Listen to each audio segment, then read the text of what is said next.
right. Hey. Hello. Hey, Woolie, how you doing? You feeling great today? That's great. I mean, look, I'm here, right? That's the spirit. I made it back, and I got everything plugged in, and we are live. To be honest, like the type of usually if I look at a travel weekend and I go, all right, well, this is going to be a traveling early on Monday, get back in, put everything together, and get ready to go.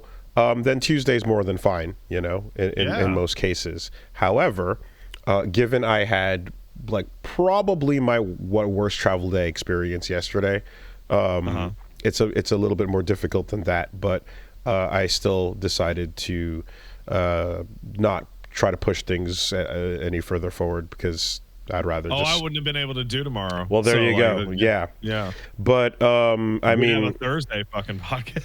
Because to start at the end, after Magfest, getting back was it was tricky because based on the timing of when I had looked into the flights and stuff, usually you fly out. There's the 15-minute away airport, and then there's the hour away airport.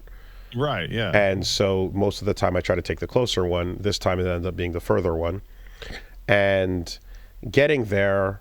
Did the whole thing, got in 3 hours international. For anybody who ever travel, if you travel international, it's always recommended you be there 3 hours in advance, in case shit goes wrong. Bullshit, man. Exactly, right. If it's a local traveling thing, then it's much less than that usually. But anyway, so so for whatever reason, flight delayed, gets canceled. Hell yeah. Right? Been there before. Nothing new on that. So it happens. Was your flight direct? Yeah, it was direct. Yeah. Okay, well, delayed direct flight is like, but delayed connecting is like, fuck. Yeah. So, even if you have pre-check, by the way, if you're thinking you're getting that you can. Oh man, you still want to have those extra hours. Believe me. Yeah, you want to get out of the regular long line into the also long pre-check line. I have pre-check. I go through this shit as fast as possible, given that like traveling is part of what I do, and I'm still telling you, you can't just assume you're going to be fine with pre-check. Canada doesn't have Clair. That's an America only like separate like company thing or whatever, but. In any case, like the way we do things, it's like you save a lot of time on the back end, but you can't risk it going in. So anyway, the flight got canceled, and I'm like, okay, so let's see what happens, right? That's normal. Straight up. That's happened before, right? So it's like you're gonna rebook us, all right, fine. Please be today and not tomorrow. That would be nice, Not good. And after about maybe like 20 minutes or so. You would get the update to the boarding pass and everything. And it's like, okay, there's a new flight. You're going to be on it. And it's going to be 4 hours from now. So, instead of in the early afternoon, you're going to be flying out in the evening. It's like, all right. Says here it's a different gate. Originally we were at a gate in the Z section. And now we got to go back over to A, Well, you have 4 hours to get there. Sure. Right. So it's like, all right, everybody's at the gates talking like, this sucks. But, it is what it is. And it is pretty cold, I guess. Could be a weather thing or whatever. So everybody starts like getting their stuff and whatnot. We roll back over, and head over to the new gate. Myself, Punch Bomb, and Reggie. And and so getting there, we kind of are chilling, looking around, getting settled in, trying to find the seats and whatnot. And, we're just kind of like, okay, well, like everything baggage related should be like directly sent over, right? This is how these things typically have gone in the past. If something goes off or whatever. Please don't tell me you were taking American Airlines. Please don't tell me you were taking American Airlines. I was not taking American Airlines. In many a situation, in most situations, I'm taking Air Canada. Yeah. Oh my God. And so take a look at the updated info for the new flight coming in, and it doesn't we're just kind of like looking at it. We're like, we're at the right gate, but it's that thing where it hasn't shown up on the gate yet, and it doesn't say next. It's in your app or whatever. But it's in the app, and you're like, this is okay. So we're like, what's going on with that? Why does this not seem to be? And it's also like, okay, well, now we're in a united area, so let's just go ask over there what's going on, right? And this is like, I guess, like, you know, some time has passed, maybe 2 hours or so, you know. Oh no. Head over, go, so hey, this is the right gate, right? We're here. That says that the things have been moved over to this one. And they're like, oh, you actually want to be in terminal, you know, whatever, for Z, where the Air Canada stuff is. I was like, right, but that got canceled, and then they told us to come here to specifically gate A3. And he looks at it, he's like, yeah. And he looks at it again, and he goes, this is at Ronald Reagan Airport. No, you fucking... No. You're at Dulles. They rebooked you on at an airport an hour away. At a different airport. They rebooked you at a different airport, and it just updated, and at no point indicates that to you. At no point tells you. It just says, yeah, no, go to... It's like gate A3 now, from Z10 to A3. And it's like... What? Like, what? Right? It's like, yeah, you're going to need to... Yeah, okay. So it's one of those bits where it's like, okay. That's not... It's not a bit. Well, but it's just like... It must have felt like a bit at the time. But I'm like, I know, having been there, or having been in these situations, and having been with people as well, where you're like, when the airport is just completely batshit crazy and loses its mind, no one gives a fuck. Too bad, it's your problem. Too bad. Eat shit. Right? And if you get upset at that, or if you're bothered by that, or if you try, it doesn't matter. That's just, you're not going to get your way. Fuck you. And like, so it's immediately like, I don't even have time to think about trying to process. Let's just go. Right? Yeah, no, there's no time now. Let's just go. So we're getting clear security. Getting and going, right? And then there's that decision of like, okay, well, this is an hour away, and we're out of the zone for the safety check-in point. So now I'm like, hold on, we need to check this with the gate agent to make sure that that's actually the case and that this is not someone fucking up, right? We need to check this with the Air Canada agent. There's the one that's in the terminal that we were originally at, which is not where we were currently went to, but that's going to take a train ride to get there. Or we can go out to where the exit and taxis and stuff are going to be, but that exits our clearance. And if we have to go exit, no longer in the secure corridor. And if we have to exit the clearance, then coming back in is going to take a whole thing. And then, and like our luggage. And so I'm just like, okay, got to make a call here. Let's go to the curbside and then speak to the agent over there and That's probably what I would have done. Find out what the fuck's going on, because going back to the inside one, like with the clearance, it's just like, it's too risky, and I want to be able to get the fuck in a car, because this clearly says, hey, yo, you're not here, right?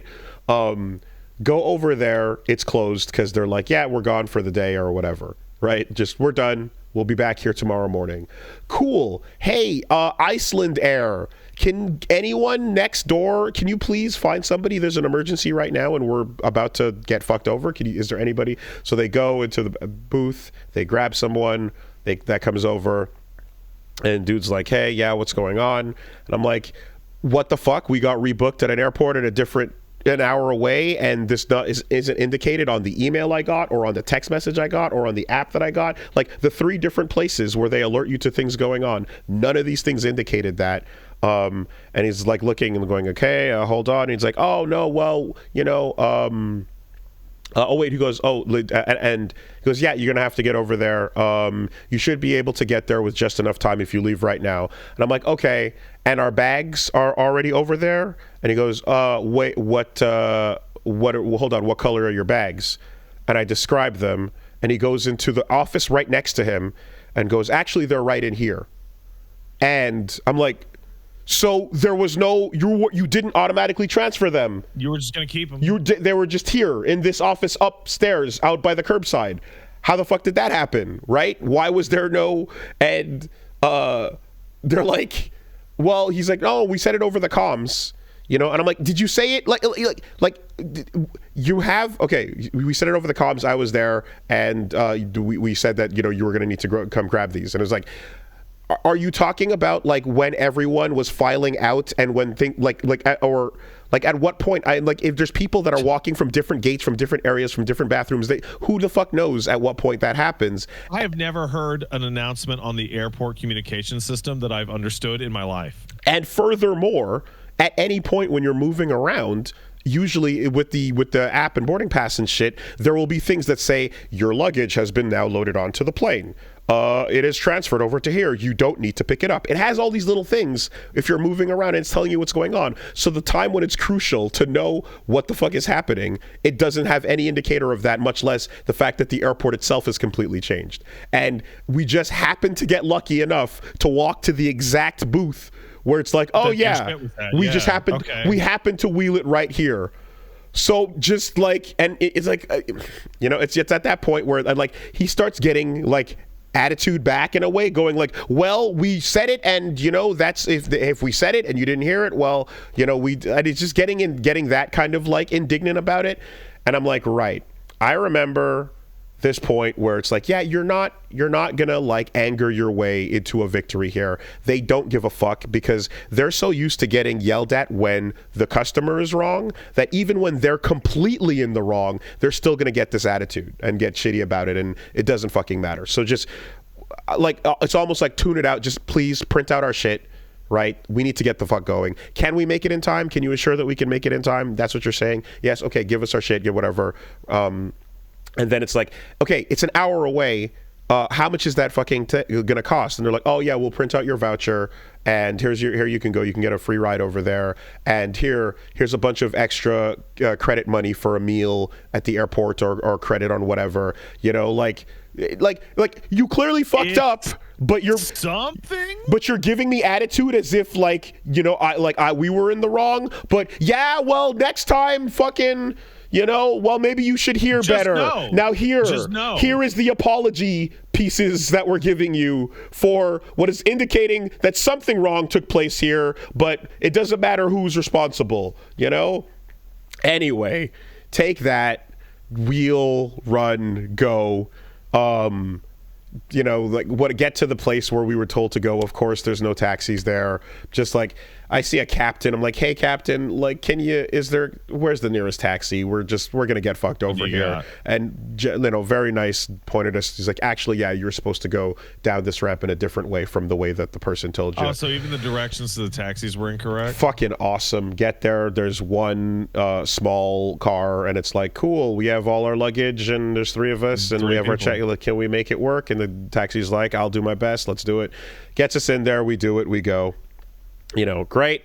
Fucking cool. Hope we can do it in the 45 or whatever, you know, at this point. On the way, looking at the app where it says the updated flight was, suddenly the updated flight, I'm like because me and Punch Mom and stuff were like, okay, let's get our boarding passes and get ready to go. Looking at that flight, it's suddenly just gone from the list. Oh, that's so awesome. That's so good. And we're midway through, and I'm like, okay, so there's just no flight listed. And I'm like, well, the airplane got tired and took a nap. And I'm like, well, I'm just like, okay, well, one, thank fucking God that we have the bags with us and we're in a car right now doing whatever, because I couldn't imagine relying on any part of this system to actually transfer the shit to the place it was supposed to go at this point. Because what happens if the new thing that they book you on gets delayed? Where do your fucking bags go even then? Like, I don't even know. But they go to some guy's apartment where he scavenges it for iPods. Straight up. So what even happens next? So at this point, I'm looking at it. The new flights got like just not listed there too. Going to the website, it's like, it seems like it was like, is it delayed or something? And it's just not showing up. So I'm just like, okay, fuck all this. Grab the old record locator, go through the old check-in process again. And now instead of showing me like, oh, sorry, your flight was canceled and we're putting you on a new one, it says you have to call an agent. Right, just get on the phone and we'll have to sort this out like the old school way or whatever. So I'm like, okay, get on the phone, get through the process. The process of using a phone for calling the airline is basically, I want to say, a solid 5 minutes up front of like, did you know that you can use the website or app and not the phone, you fucking idiot? You told me to call the phone. I would never use the phone unless a human being told me I had to call the phone. You should get the fuck off the phone right now, you stupid moron. You should actually really use this app or website. The phone because your app is a piece of fucking shit. And and then at a certain point, it's like, yeah, so are you sure that there's nothing that you needed that couldn't be solved with the website, that we should proceed with this call? And it's like, yes, proceed with the call, please. It's like, okay, would you like us to send you a message about how to use the website in more detail? Like, we could give you instructions if you don't know how to use a website. And it's like, no, I need to use the thing. And it's like, okay, cool, thank you. And I'm just like, it's the response bot or whatever. And yeah, get through to the person and like explain the scenario. And she's like, yeah, so I can't really I can't really book you on anything from here if it's saying that you're unable to check in or whatever on the app. And I'm like, stop this entire process. Let's start at the beginning. Like, literally, the thing. Where's my plane? Like, we are like ignore. I like, because we've walked down a complicated pathway and you might not be really paying attention. I'm like, ignore everything. Let's just start from scratch here. Our flight has been canceled. We're in a car moving to another airport because we were told to go there. Can you please help us get onto a new flight and ensure that we can check in time? And it's like, okay, yeah, let's look here. And she's like, okay, cool, yeah, I can do something this. I can see now that your account has the old flight logged as your current flight, even though it was canceled. So I'm going to erase that and, like, take a look again. And then I'm like, cool, I look at it, and then, yeah, sure enough, now that the old canceled flight is not blocking what is my current status as whatever travel, the new flight pops up again. And I'm like, cool, awesome, thank you. Can you check us in? Where is that new flight? We're squaring into like almost the near 90-minute range or so. Can you check us in? And it's like, okay, cool. You can do it on the app. And I'm like, great.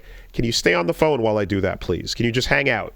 Just please. It's like, yeah, sure. I have also done this, and they always hit you with this like sigh, and I'm like, I have had it happen.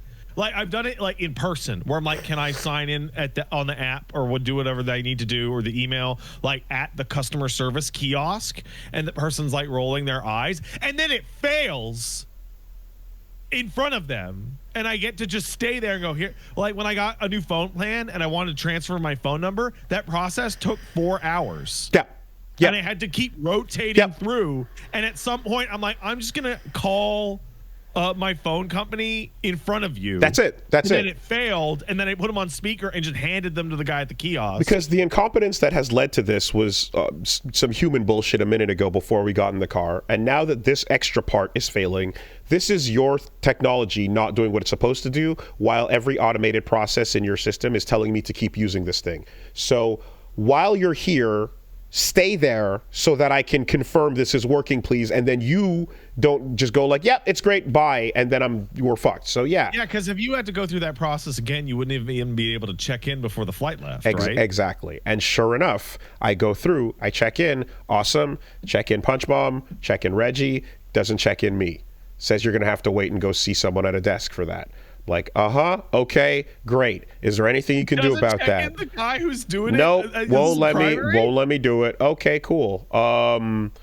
And on top of this, because like I brought extra setup stuff like tech and camera wise and whatever, I paid for an extra check-in as well. So I'm like, can I also just not have the money I spent to check in another bag go to nothing? Would that be possible?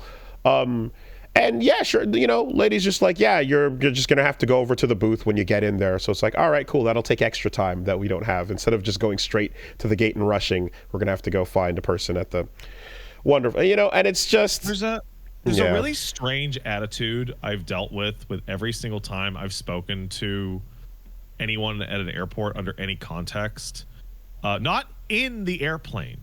At the airport specifically, where they're like, oh yeah, just do this thing that takes time.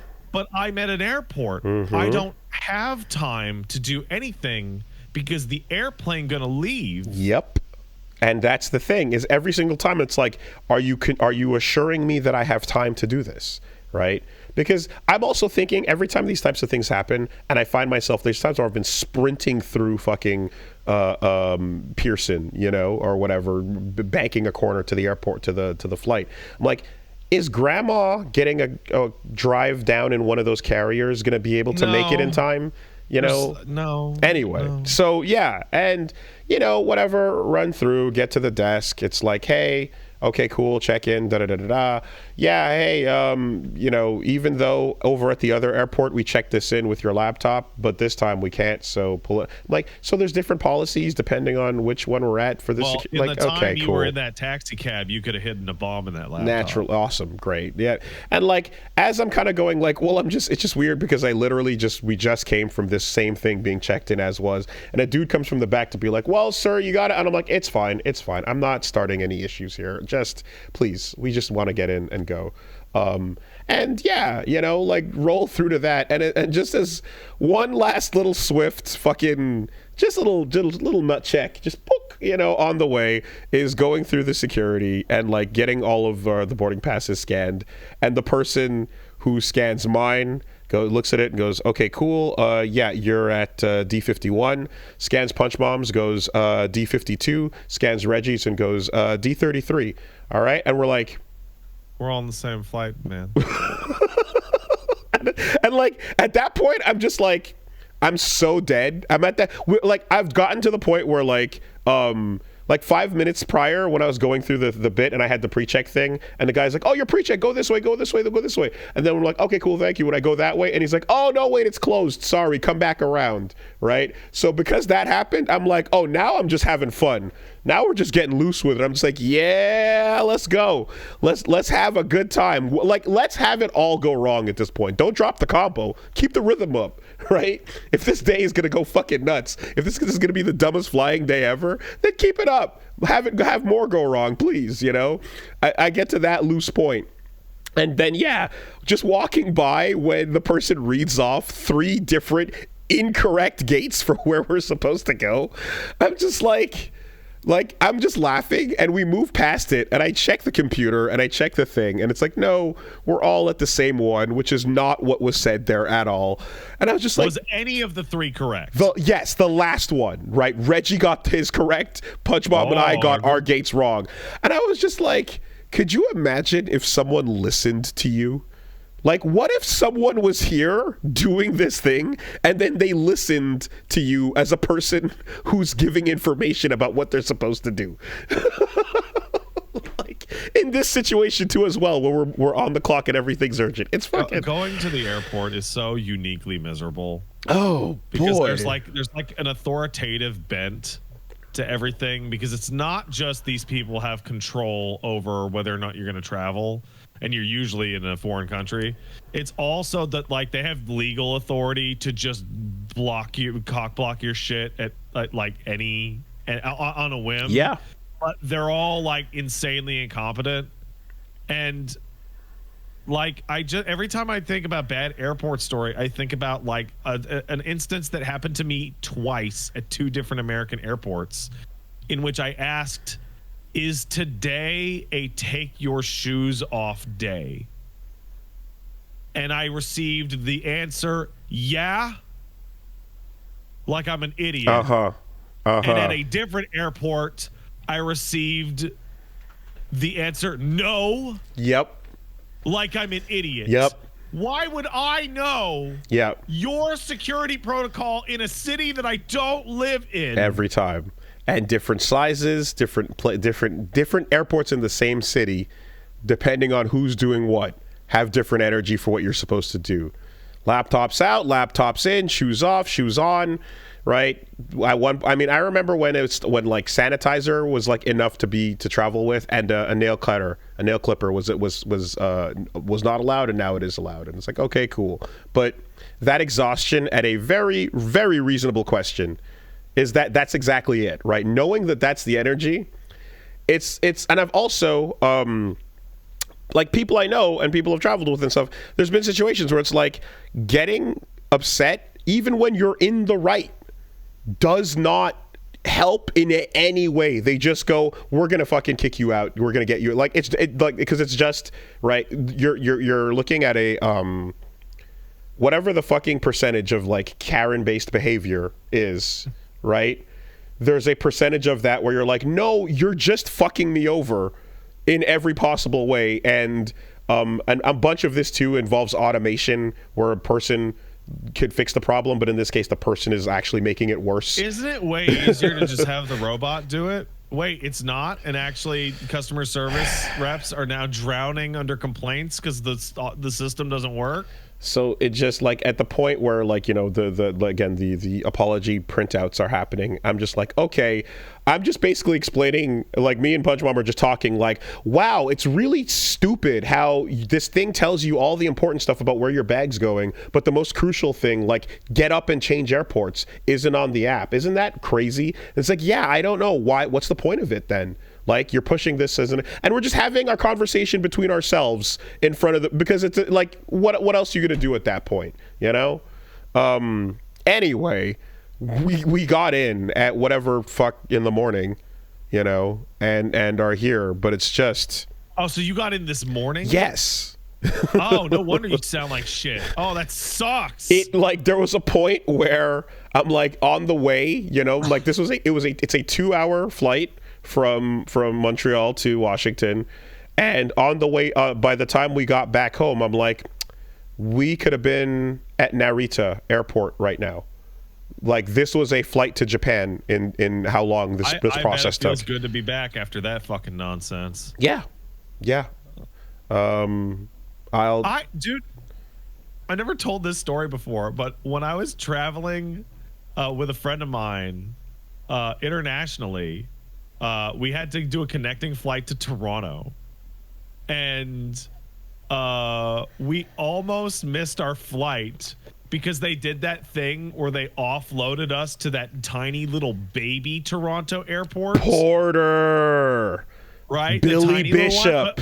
Us specifically. Billy like we fucking Bishop, baby. Because he had to be randomly checked. Mm. Because he had an Arabic last name, but he had to be checked on the connecting, which was insane. And then we were almost late. We barely got on the connecting flight, and the person at the gate gave us shit for showing up late after they pointed us to a different landing location. Like, unless you beat me into it and there's no other way, I will never fly Porter fucking shit ever again. It's insane. There's only one reason to fly Porter, and the reason is I only want to go from Montreal to Toronto or Toronto to Montreal. Downtown Toronto specifically. That's the only, like, if you want to have any other location combination ever, you don't do it. So I guess to translate for Americans, like this is what they call you guys call like Spirit Airlines equivalent. Yeah. But what if they had their own airport? Right, and what if it was that doesn't connect to the real airport? And what if it was built on an aircraft carrier? Essentially, I feel like that's what it is. I feel like it's an airport just built on an aircraft carrier, floating out just off the dock, and and also because the wind is insane flying off the water. Every one of their planes, which are propeller planes, which are very tiny, have the most insane batshit turbulence you've ever felt. I tell you what, though, I love good turbulence, man. I think it's fun as shit. Yeah, relaxing. Because I think turbulence is fucking cool. Because I'm not worried about it. My wife does not think turbulence is fucking cool. Yeah, and that's really funny to me. But it's also other people on the flight do not think that turbulence is cool, no. And I'm like, the plane go bouncy. Okay, well, for most people, it's pretty fucking churning. Understandably, I did learn something that made me feel a lot better about it, which is that essentially the way planes, especially modern planes, are built, turbulence is never what causes an issue. It's always like a bird strike or a landing gear issue or whatever. So a bunch of shaking around and whatever, nothing has ever like gone horrendously wrong as a result of just turbulence, you know?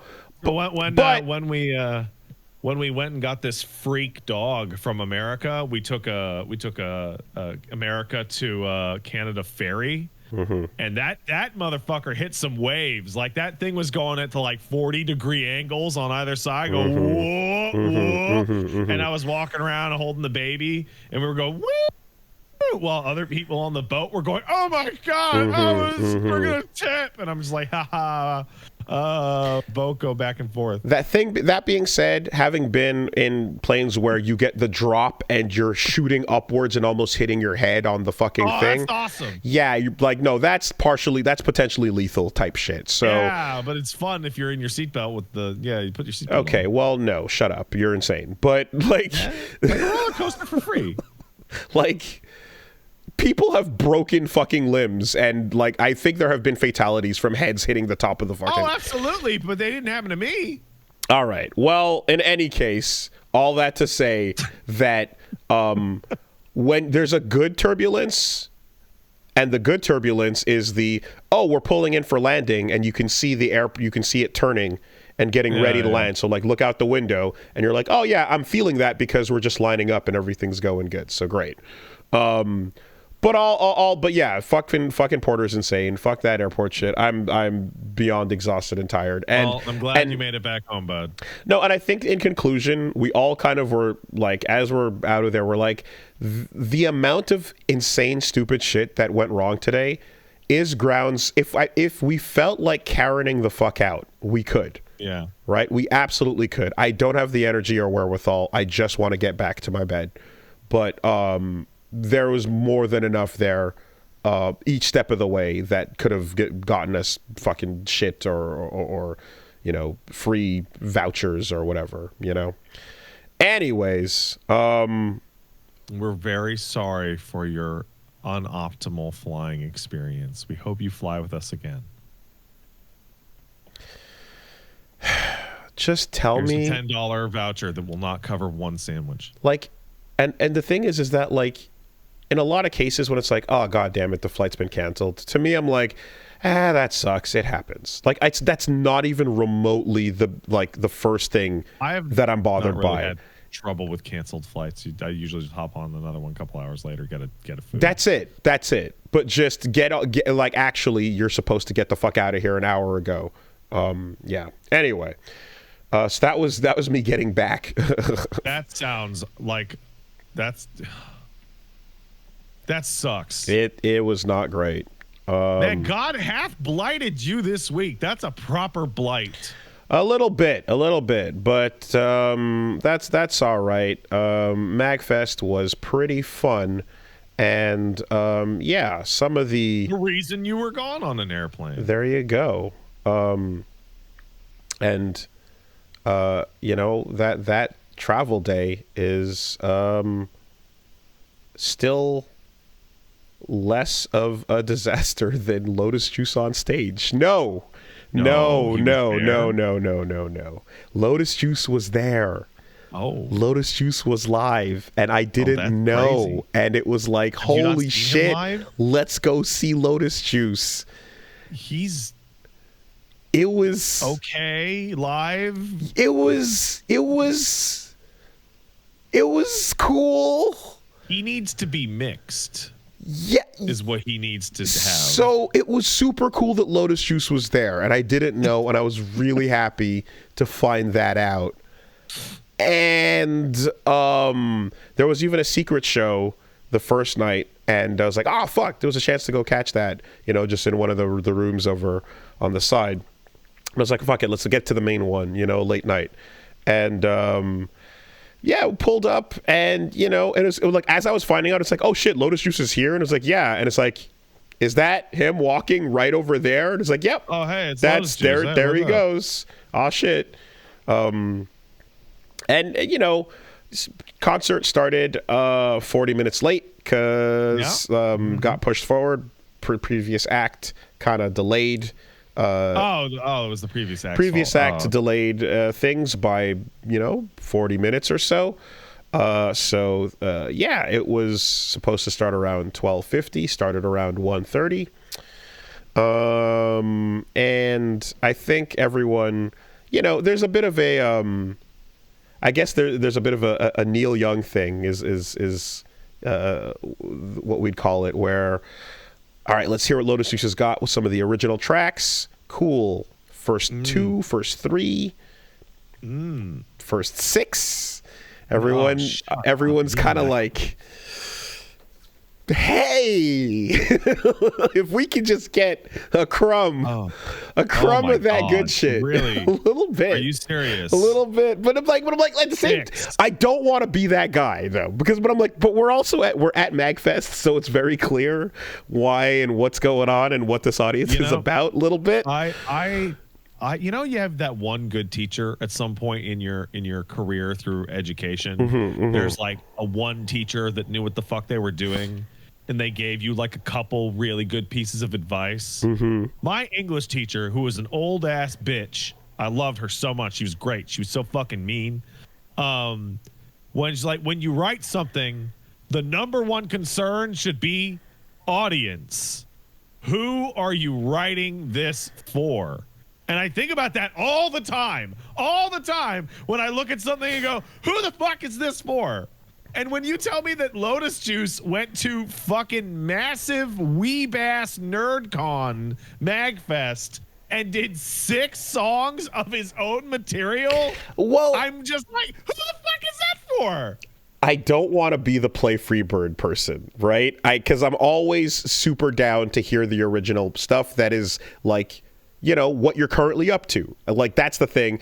I think the best way to do it is to sprinkle and paste things a little bit and jump around and then have these kind of like highlight moments as we're building things up. But it was long enough that it felt like the room was starting to stir. And, you know, like the group I was with definitely did, because some of the folks that were there were like, I'm out of here. I'm literally leaving. I'm tired. This was already 40 minutes late. And then on top of that, it's like, you know, so there was that, right? I'm like, I can't blame you. I get it. Sing Heartbeat, you motherfucker. Wait, he's not even on that track. But you know, and then there's some stuff too where there's a couple folks who are like, yeah, like Shoji Meguro composition is like, in particular, like when there's those are I've seen some of those live concerts where you're covering the span of like all the games, and like they're pretty fantastic. Here you got Juice comes out to do like 3 songs a couple total of them in those fucking things. But that being said, right? Not I you know, I don't want to fucking spin the narrative here, but it's just like I just remember hearing about just like the Neil Young concerts where it was like, can you play one for us, Neil, please? And he'll be like, if you all stay till the end of the set, I'll play my classics, and then everybody does. And then he just starts his new shit again. I remember back in the 2000s, when Madonna had a resurgence, or that she had that music video where she was in aerobics gear, whatever the fuck, with her new album, and she did an interview in which someone from like Vanity Fair or some shit asked her, it's like, how do you feel about playing your old songs at concerts, and when people go to your concerts and they ask you to sing Like a Virgin or something like that?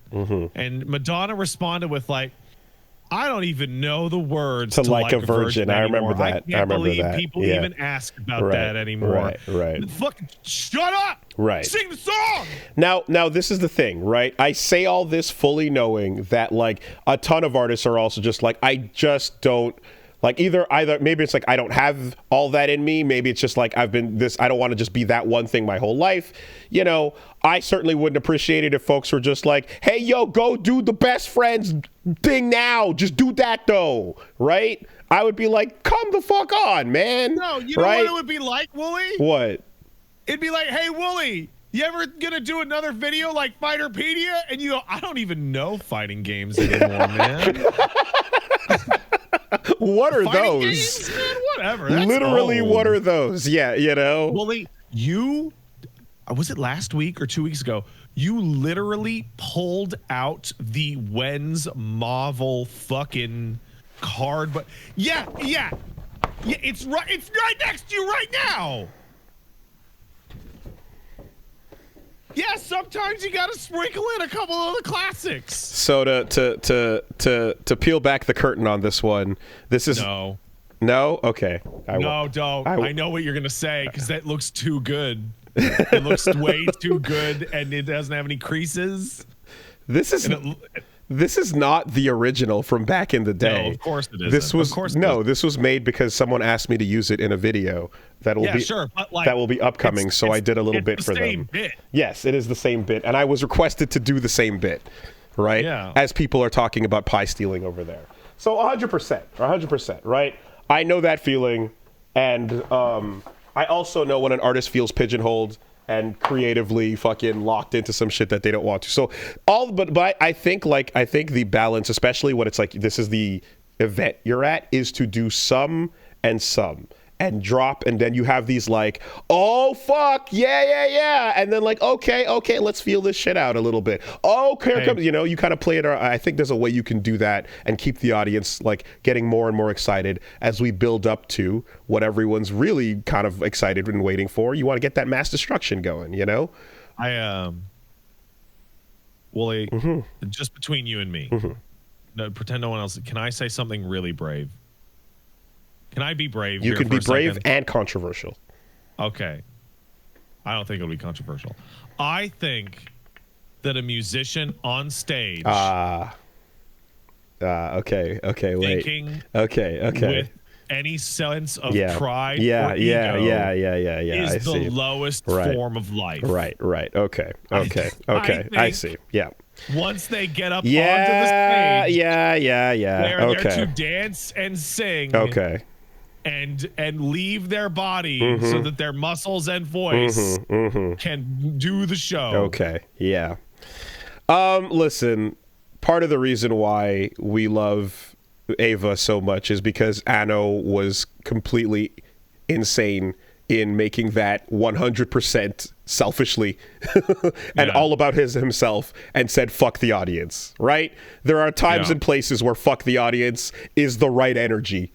Yeah. You know what? I'm gonna flip this around on you. If Anno put out an Evangelion thing that was like beloved and non-controversial and all that shit, I'd be like, what are you doing? No, you're supposed to get out there and take a shit on the stage and say fuck the audience. That's what I'm here for. Oh, that's what you're supposed to. Right. Okay. Now that you've established what you're about, the next time you've got to do that thing. You've got to go, yo, fuck you guys. And if you didn't, now you're. I see. This is Riley from the Boondocks looking at Ice Cube and going, that guy from all those kids movies. Yeah. I see. Okay, you're supposed to do what my expectations are. Even if my expectations are for you to say, fuck me. Yeah. Got it. If I went to a G.G. Allen concert and he was alive, I'd be so fucking mad. Right? And you're not flinging fecal matter my way? Yeah, man. Oh, what, you're playing your folk music and shit and you turned over a new leaf now that you've come back to life? God. Get out of here. I mean, Steve Martin doing ukulele interviews where he refuses to talk about anything he's worked on except for the ukulele stuff it's hostile, wild, hilarious energy that you could have towards, what people know you for. And I think this is literally the I would say the artist's struggle, but it's like all mediums, all things, like when you're known for this and then you're like, okay, I also want to do this, and then people are like, I'm showing up for this though. Yeah. You have to find the right way to present it and to hit those things. And I've seen shows, I've been to concerts where artists have pulled off both, and it's fucking incredible. It's awesome when done right.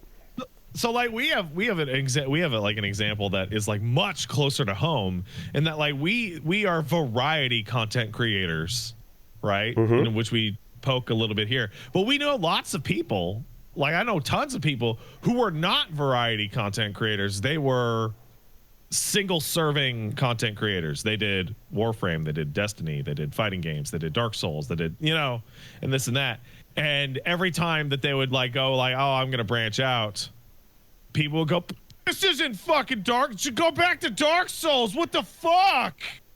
and they all had to have this horrible period. It sucked. In which they're like, dude, shut up. I want to play something in COD. We've had that conversation, I feel, with way too many people that we know that are just like, yep, you're pigeonholed, you're stuck, you cannot escape what people have showed up for, and they don't want to see anything else. But the truth of the matter is, you just power through it, and then eventually people that do want to see other things will show up and are going to be fine with it. But yeah, that initial point. I remember when fucking Mr. Charlie fucking Penguin Zero Moist Critical was a Black Ops content creator. And Max was a Call of Duty content. You remember that? I mean, Jesus Christ. Fuck it. Yeah, it's insane. And a lot of the time too, like I would say, just sidebar, like energy has a lot to do with it as well, because like by the numbers, despite like me being perceived as an FGC content creator, count up how many videos go out that are actually FGC. Oh yeah, by volume, you're like, I don't know, 20% FGC? Less. It is clearly a variety category when it comes down to it, you know?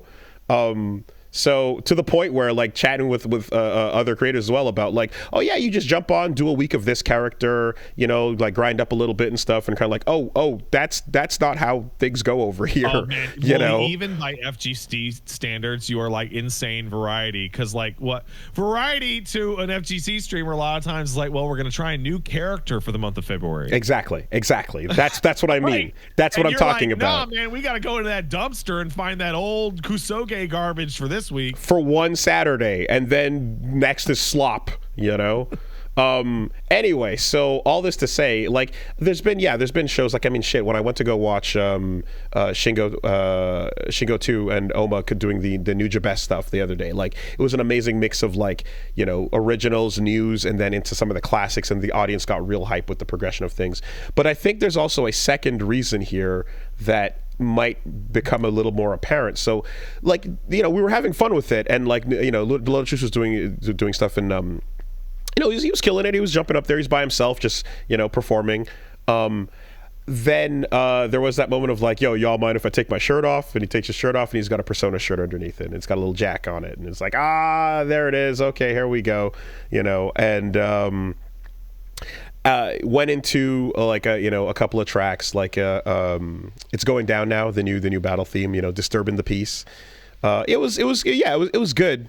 But there's definitely some stuff where I felt like, okay, I think with the Persona tracks, it might just be because of how old it is, but it might be something where it's like, oh, maybe you haven't been performing these over the last 2 decades, you know? So it might not be fresh in the mind, but there were a couple of like, you know, little moments of like, that line got dropped, and it was like, okay, come back on the next line, you know?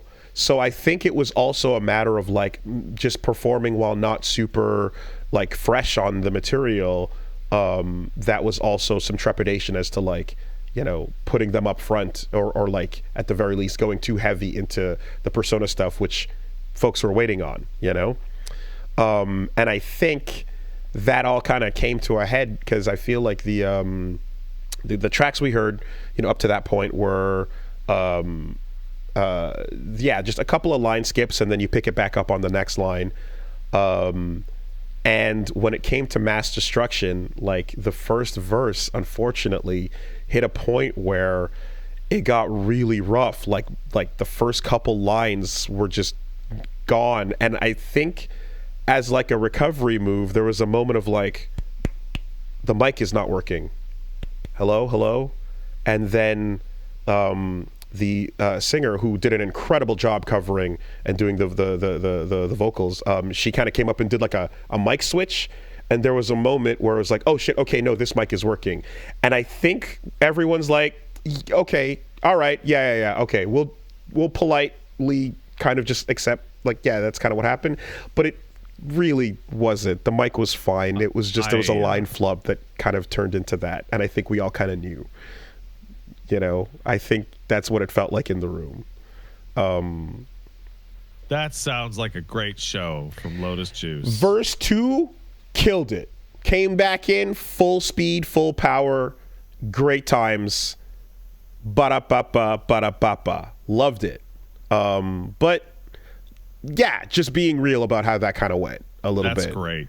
It was a save, and you know, and then I guess I was kind of hoping for like the one last thing I was hoping for. I was like, oh, we're gonna do the fest intro. Can we get the fest intro? We didn't get the fest intro, and I was like, God damn it! I wanted to, and I'm the ace. We didn't get that either. So, at the end of the day, got a cool cover of It's Going Down Now, and got half of Mass Destruction pretty cool. Didn't get the dorm room Iwatodai dorm theme. Well, he's not on that. In the remix, he is the new version. Yeah, I know, but like, I don't want that remix. I want that. But he's no, but the new one, no, dog shit free sample CD. But shit. nah, because the new tracks are like Atlas mandated. You know? Like I don't know who it was, but I remember we were talking and somebody agreed with me. Like, nah, like a lot of the soul off that Iwatodai dorm track is gone in the new version because it's better. Nah, that is a piece of shit that got down sampled and fucking just pitch corrected into garbage. I love that original version. Oh, it's so good. What was a real fucking head spin was when he was like, yo, who's a fan of JoJo's Bizarre Adventure? And we're like, I'm not a fan of your particular track in that JoJo, because did you it's know just the same fucking lyric over and over did and you over know and over. I don't think any of us knew. Absolutely. Because it was like, yo, this is from the part ending song to when he's in the plane in part 2. I had no idea, and we looked it up and we're like, sure enough, Lotus Juice. Yeah, absolutely. Part I 2 recognized it on the Overdrive. second I saw it. Well, I will say this: the entire side of the room we were on were all baffled at the idea that Lotus Juice was in JoJo. None of us knew that. Fucking fake fans over there. Jesus Christ. No one knew that. They can, and as we Christ. see here, we continue to be confused. Lotus Juice was in JoJo Part 2. Anyway, so that was there. I unfortunately did not get to catch Red Vox, but I did hear that they were pretty good. And I mean, you know, Vinny's killing it. I know that they do an awesome job regularly, and I enjoy Red Vox. But yeah, no, that was the beginning or so of things. I feel like you know, it's cool if we kind of can go back and see that if it's like, hey, he's talked about how apparently he was like from Jersey for a while. He grew up in or spent some time in Jersey like 30 years ago or so. So if it's one of those things where it's just like he's only been performing new shit, and then it's like, hey, he got asked to do something, come back, and then like I'm like quickly trying to remember. Then I'm like, I totally understand how it went the way it did, you know, and that's all fine. But yeah, that was Lotus Juice. How much did that concert cost? I mean, it was part of Magfest, so. Well, that sounds like an appropriate deal then. Can't complain too hard for a included concert. It's like a continental breakfast. How much are you going to complain about your complimentary hotel breakfast? I mean, for what it's worth, like Magfest performances are usually fucking 11 on 10s, you know? Oh, well, then it's extra dog shit because he should have done better. Okay. Shame. All right. Well, anyways, moving on. Other stuff that was going on there. We had, I jumped on a little Sonic Fox versus everybody event. That was a lot of fun. Who won? Sonic Fox. Oh shit, huh? Yeah, so you know, they came down to the game room, and they're like, hey, yo, fighting game event, can you get on that, can you join? And you know that. I'm like, yeah, sure, I'll do whatever, you know, I can do it. I can talk about a fighting game, even one that I don't really know that well, but let's go. And basically it was a very straightforward, like upfront. Sonic Fox was just walking through like, you know, some, you know, tech, getting competitive, and if you want to, you know, play this game and like get into it and get better at it, here's some cool stuff to know, little tips and tricks for the audience and stuff. And I had some questions myself. that I was curious about. So I'm like, just kind of about some of the systems and things that as a Capcom boy over here, I'm coming in and there are things about MK1 that I'm like, that is a unique thing that other games aren't doing that I do think is interesting, right? Like, What's that exactly? So one example of that I will say is like when you are out of life and you're on your magic pixel about to die, your last sliver, and you take one more hit and or get chipped out. If you still have meter, it'll use your meter to keep you alive instead. So, like, each hit of chip will cost meter until you're down to no resources, and then you die. And I was like, okay, that's interesting. It is wild that it took until right now in this conversation for me to even hear about the mechanic once. Sure, yeah. Different games have over the years, like Street Fighter 4, you used to just get chipped out on any specials or supers. In Street Fighter 5, it was like only with a super, and now as we in 6, it's like only when burnout. So like there's these conditions for how you get chipped out on things, and one of the ones where it's like it's going to cost you your resources is like I'm like, that's an interesting thing there. But anyway, so we kind of went through, and then there was a wheel of misfortune. And then every time someone came up to play, you could like get a real match, or you could spin the wheel, and then it would be like, okay, Sonic Fox can't play with a certain button, or could only use a certain button, or different types of restrictions. Right. And at one point, the restrictions were not enough. It was just like, there's always a character that's like, okay, who's going to be really good at just using 3 or just using the square button or whatever the case is, Yeah. And all of those challenges, no problem. So then eventually it was just like, okay, how about this? I'm going to put the mask on backwards, and we're going to do a blind match. And, okay, Woolie, just tap left on right on my shoulder if I'm on the left or right side of the screen.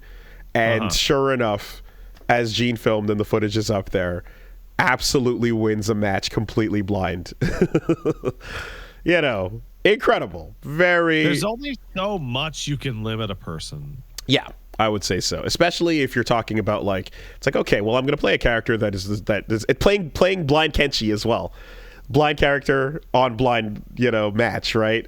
We're just like, look, if you don't know what's coming at you here or how to deal, I'm just going to do a combo, and then did you side switch? Okay, I'm going to do it going this way now. It was great. So that was a lot of fun, and like a big crowd pop off. Everyone definitely enjoyed that stuff. So yeah, let's see how that goes. I think in 2 more Evos, with 2 more wins, Sonic Fox is going to break the record for most Evo victories. Because are they still? So they just, is that why Mortal Kombat is maybe coming to Evo maybe it's coming back so that record can be crushed. Because last time that's free, man. Last time they beat Daigo's record with I think it was 6 to now be at like 7, and then I think Justin Wong is at 9. So yeah, Jay Wong's was a shit ton of marbles, right? Yeah, and I think not just Marvel though over the years. Like there's the variety in there, but all that to say, we'll I think that's possible. Like we could just see another 2, and then that record's going to shift. But yeah, that was a lot of fun. And yes, of course, there was a whole lot of what I'll call lore progression as far as Versus Wolves goes. I see. Those events, there was the Dokapon incident, and then there is the main episode will be popping up later this month. And I'll leave it to those episodes when they arrive for anybody to see how they went and what's going on. Yeah, they streamed them, but we're going to have some cooler, better versions and edits going out there. But lore updates and progression has occurred, so stay tuned for some real good shit over there. At what point is this just going to degenerate into like pit fighting? Implying it already hasn't. All right. Fair enough.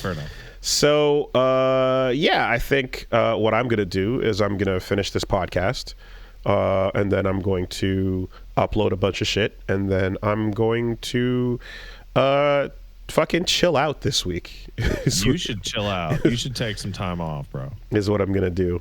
And then, check the schedule. I'll post something up to let you know when we're going to be coming back around. But yeah, give me a minute. And for those that that missed it and are wondering, so the episode of Versus Wolves will be going up at the end of the it's this Friday, right? So the end of the month, and the Dokapon incident is going to go up separate from that as well. So don't worry if you missed it. We got you covered. You're going to be able to check those out over on the Versus Wolves channel. Cool. Yeah, let me take a quick bathroom break. All right, enjoy your time in the bathroom. And we'll be right back.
One other quick thing that I forgot to mention, that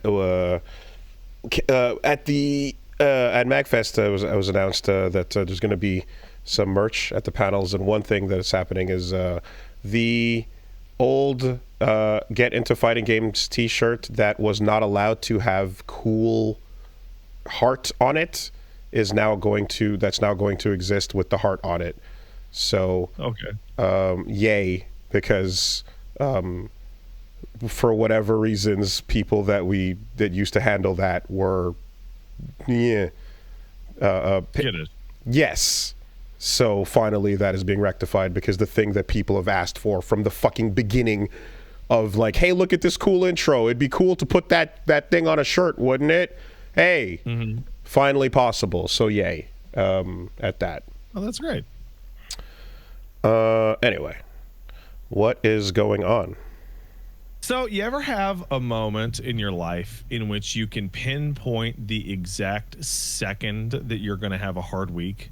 Mm-hmm. Like you see an event occur and you're like, that's going to be a problem. Mm-hmm. So, Paige took our wonderful baby boy out to the community play place to run around and hang out with the other toddlers and, you know, get all socialized and shit and talk to moms and all that shit. And right before Paige left, she looks over and mom comes in with her little child, and that child walks up to my perfect little boy and goes,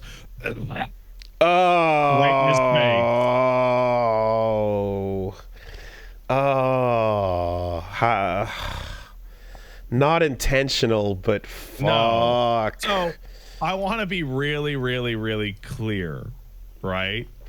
That's no kid's fault that they're sick, right?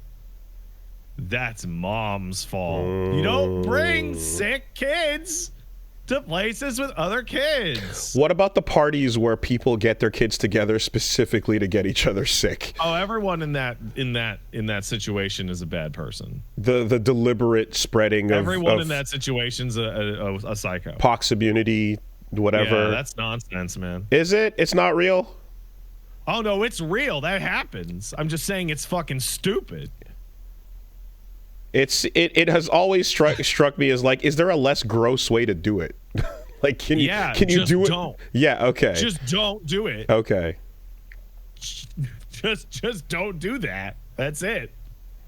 So the baby's sick. He's a little trooper. He's doing his best, but we're going through it over here.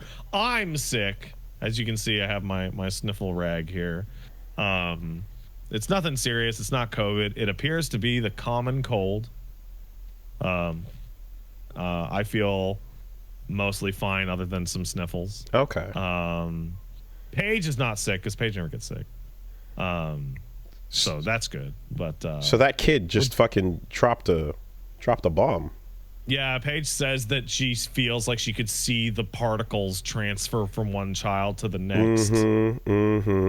But what are you gonna do? You're like, you see it land on your kid, but you got to get in there. Yeah. So you get in there, you know. Oh yeah, absolutely. So that's been going on. Poor guy, he's so sick. He's miserable. So we're gonna be moving to shifts at night because somebody pretty much has to like be with him like the whole time because he's just so miserable. So that's fun. It's the fun part about being parents. You get to watch the mistakes of children reflect into your own body quite quickly. But you know how like sitting in bed. Okay. Do you have that thing where sitting in bed with like chicken soup and like a big blanket is kind of like preemptively comforting because you're like, oh, I'm sick, but you know, like I'm getting taken care of, and that feels nice. Oh, I don't really do that. Okay. Well, so that's I have only done that once, and that was when I had the flu. The flu is the sickest I've ever been in my entire life. Okay. And I did that right after I kicked you out of my house. Okay.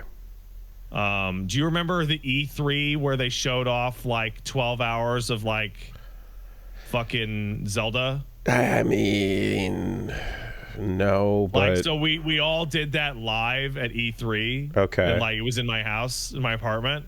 And then I'm like, hey guys, I don't feel so good. And then I went into my bedroom and then sweated it out for 3 hours. Okay. And then came back in and you were all still in my living room. Okay. Watching Zelda. Okay. And I was like, you guys need to get the fuck out of here. What the fuck is wrong with you? I'm so sick. Okay. And you were all like, oh yeah, okay, I'm sorry. And then you and then I got a big blanket and some fucking soup and all that shit. That is the only time I have ever done that. Okay. Well, well, more so, I'm referring to the, like, you know, you get to create the, like, there's a positive memory that you get as a kid of like, I'm sick and my parents are gonna bring me some chicken soup and I can, you know. Nah, man, they just gave me that bucket.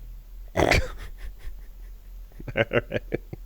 My mom would just get this orange bucket and be like, here you go for if you need it. And here's a stick too, just in case you need to. Yeah. All right. Okay. Well, fair enough. That's just how it was. I can't even look at an orange bucket without trying not to fucking throw up now. It's the association is so strong. So for me, it's a blue basin that we kept under the sink. That's like, this is for, you get sick into this basin. Exactly. And I'm like, even when I'm fine, this basin associates like, oh, immediately. Yeah, no. What else? I discovered a Twitch channel called Midnight Sumo. Have you ever seen Midnight Sumo? Please tell me that it involves both things that it's titled after. Well, it runs late at night, and it is this dude is just commentating just a shit zillion nonstop sumo matches. Oh, awesome! That's so cool. I heard that there's a new Yokozuna. Yes, there is. Paige watched him win the round robin and get crowned the other day. Fuck, that's dope. Hell yeah. Also, dude, sumo matches being run in a round robin tournament is so nuts. It takes forever. And no fucking breaks either. Like, fighters never usually have more than one thing in a night, and to just be like, nah, get back out there. Man, you're fighting 25 matches in the next 9 hours. So yeah, for the first time in 3 years, new Yokozuna. That's pretty cool.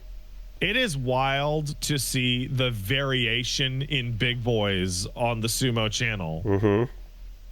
Because then you have like, you have some big boys on that sumo shit.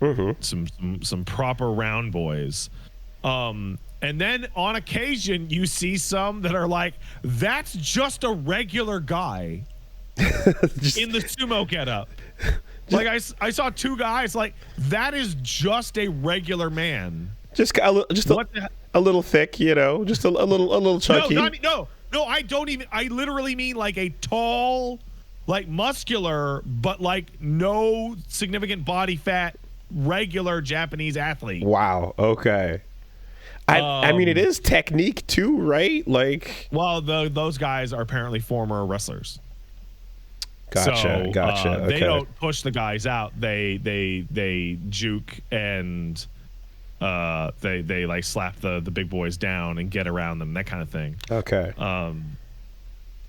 Man, sumo as a spectator sport, sumo's so weird because it's not very dramatic, but it's incredibly easy to binge for extremely long periods of time. Because sumo matches last like 5 to 40 seconds. They're like Virtua Fighter like length matches. So I never understood, because yeah, they can go insanely quick and but I never understood like their weight classes aren't really a thing, right? Because they don't appear to be a thing. No, it's just did you win or not? Because I don't know if you remember like the huge black guy that like got popular. Yeah, I remember him. Right? Yeah, as Manny Yarborough. It was like this huge dude, and I remember he was a big boy, but he had all these matches against people that were less than 700 pounds. Yeah, you know. Yeah, no, weight classes are for pussies, man. Whatever. And you're just like, what? How is this supposed to work? Like, what's the thought here? You know. The thought is who gets to be Yokozuna is the strongest. I mean, according. That's it. Yeah. According to, and I can respect that.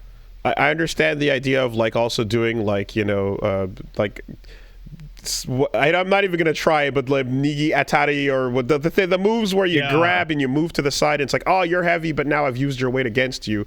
And according to those gifs from the year 2003, the Yokozuna does get access to wings, eye lasers, and insane teleporting 100 hand slap pressure moves. I think that all champs should be a squash champ, and if your champ isn't a squash champ, you haven't found the real champ yet. Okay. So it's not enough to just win, but if you don't absolutely decimate. Yeah, no, every match against the champ should be a joke until you meet the new champ. Got it. Yeah, no sell. Yeah. Like Matanza and Lucha Underground. Or just fucking Brock Lesnar, Brock just you know.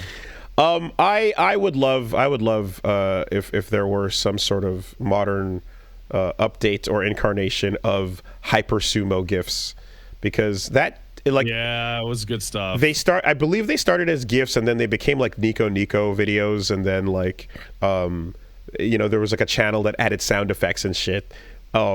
And it got very, very elaborate because there was a few of them where they were doing like one-winged angel, like light from heaven attacks that were like exploding outside of the arena.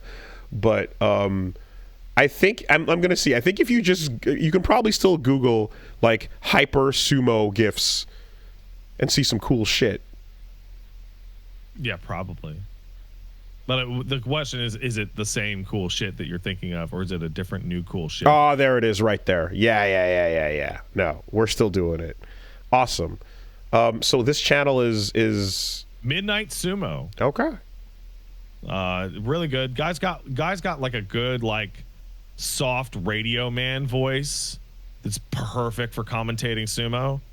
So it's really quite good. I advise anybody who has a passing interest in sumo to check it out. In fact, is he on there right now? No, that's the. Oh, hold on, let's find out. Is he live right now? Midnight Sumo. Don't stop watching this. Now, would you say that you have a passing interest in Taka Arashi? No. Okay. He's too big. Okay. Virtua Fighter came out, everybody. How about that? It's out. Virtua Fighter's out, and you can't make fun of me for liking Virtua Fighter anymore now that Virtua Fighter is back. That is the new rule. You can't do it. I'm sure, because we're gonna go into the new world of Virtua Fighter going forward. I'm sure, and you'll look silly. I'm sure glad that this new world of Virtua Fighter has hitched its ride to Nvidia. That's great. No, you misunderstand. Nvidia has hitched its ride. Troubles, and Nvidia hedged their bets by hitching their ride to the incoming era of Virtua Fighter. I have to say, I'm embarrassed I didn't see it coming initially. You're 1000% correct. I mean, 6D copium is a thing to behold. It really is. Just I'm watching the stars and the lines. Virtua Fighter helped Nvidia get its start, so Virtua Fighter is going to help Nvidia come back from the brink. I think the new Virtua Fighter 6, will make $600 billion in profits. Yes. Light work. But also, genuinely, like, I mean, we'll probably talk about this in the news, probably. But like Nvidia has the Nintendo Switch contract, so they're fine. They're also the only I mean, when it comes to video cards, it's them and. Oh, you gonna buy an ATI card? You like fucking peasant. We're not like the conversation feels like it's completely shifted. Like there's nothing else. Remember Voodoo? Remember Voodoo back in the day? No, that's not even the question, Woolie. The real question is, do you remember Voodoo 2? Yeah, Voodoo 2 was the good one. But like, there were actual video card options and competitors. It was a thing you had to go look at. And I used to have ATI cards. I had a 9600 XT. It was a great card. I had an ATI Rage. There were 3DFX back in the day as well.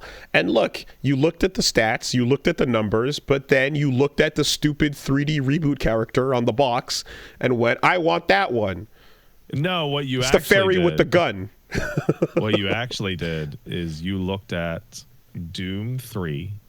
and then you looked at Half-Life 2, and you said, which of these games do I want my video card to run well? Because Doom 3 ran well on Nvidia, but Half-Life 2 ran well on ATI. And I said, well, Half-Life 2 is going to have all those Counter-Strike and Day of Defeat shit come out for it, so I should probably go with ATI. And then Day of Defeat Source came out, and it sucked ass, and then fucking CS Source came out, and it was dog shit compared to 1.6, and I made a mistake. Yeah, right around that time was more like my main concern was, can any of these handle Allegro any better so that Mugen will run at peak form when we start getting into the weird, wild, like massive resource characters. I remember running World of Warcraft on a GeForce 2, and that was like punching way above its weight class. God, that was crazy. GeForce once upon a time was like the holy fuck, you got one? Yeah.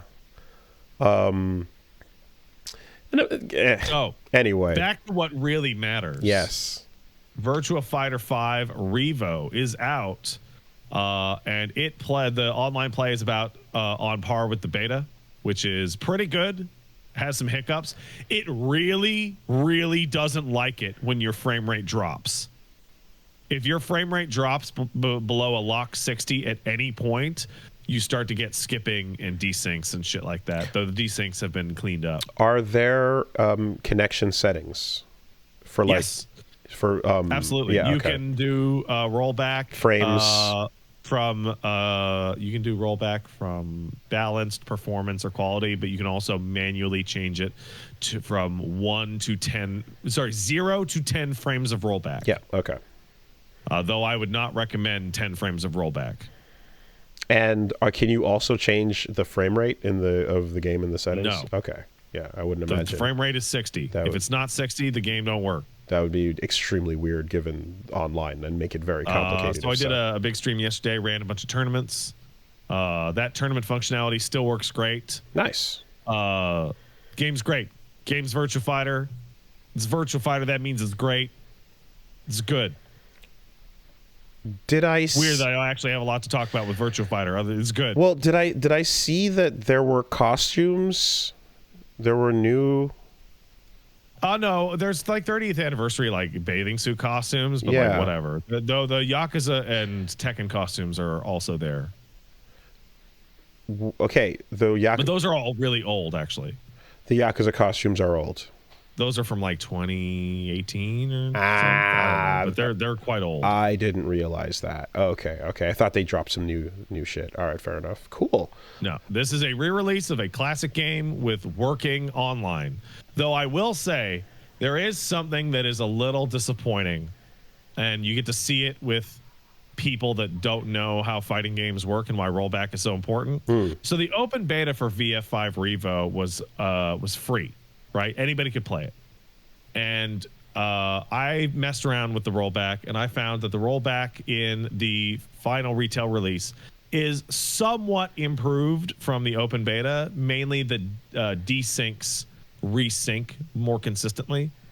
Like in the beta, if you desynced, it would kind of stay desynced and be a problem. However, you go to the game's review page or you go to the game subreddit and people go, this is so weird because everyone's ping is higher than it was during the beta. I can't find any games that are under 100 ping.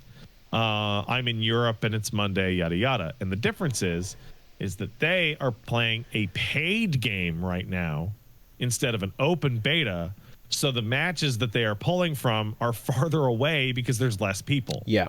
And with most games, this wouldn't be as noticeable. But we are talking about 20-year-old ass Virtua Fighter 5 revision, which has maybe 1,000 to 3,000 people playing it at any given time. So if you are in the middle of Europe in Germany, you are probably playing someone in fucking France or some shit. Yeah, your ping is a little higher than 100. I would even say that, like, while they get important stress testing data out of an open beta, what you're not going to get personally is the feeling of fighting someone really far away if there's enough people around, you know? Like, the real conditions are this.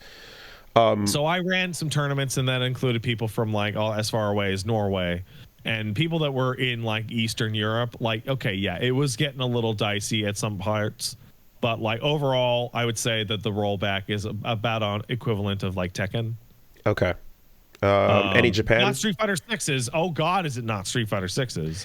Like, it's good enough. Any Japanese players? No. Okay.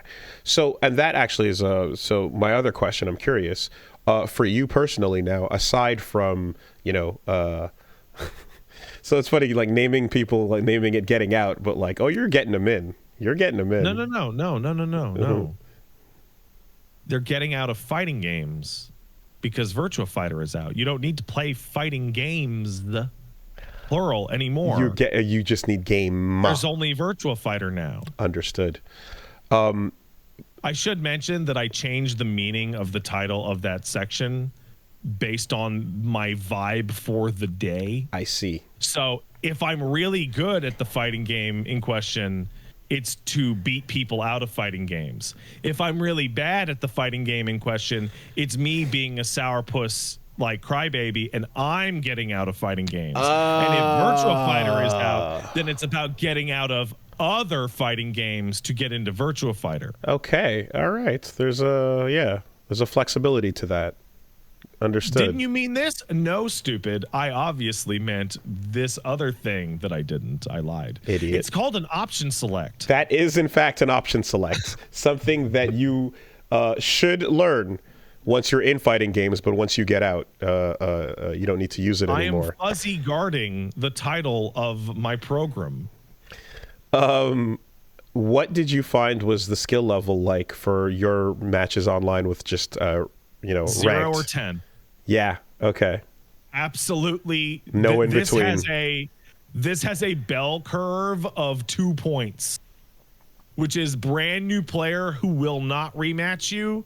And this dude lives in an arcade and will rematch you until the sun burns out. You have gotten stomped or done the stomping, and there's no in between. There's no in between. When I was having chat tournaments had the full range of new players and like intermediate players and like killers. But if you just hit ranked, you are dealing with new people and you're dealing with like stone cold murderers. Literally Fudo. Yeah. Sitting right there. Okay. Interesting. And so, yeah, I'm sure over time, you know, you'll start to see that like pare down a little bit. Also, of course, depending on the time of day. But I'd be curious to log in during a Japanese weekend, you know, and try to see what that looks like specifically. Yeah, because it was hard to gauge because it's Monday afternoon when this shit dropped. Right. It's like that's not exactly the most peak ass time ever. But the world was never going to get set on fire by VF5 Revo. VF5 Revo is like in a different world, this would have been like a pack-in game for like a different Sega game. Be like, look, remember Virtua Fighter? Potentially. But it also is. It also helps the team figure out how to do rollback. It's a test game. It is a priced. Yeah. It's a a B2P test game. Yeah. I read an interview today that the devs basically were. They didn't know if they could do rollback because the guts of VF5 Revo are like 13, 14 years old. And it was definitely not built with it in mind. And it's a 3D fighting game. That's it. It's that struggle of like, yeah, we've talked about this a bunch of times, but it's like, it's that struggle of the game that is too recent to just be like, yeah, slap that in an emulator. The emulator will handle all the rollback, you know?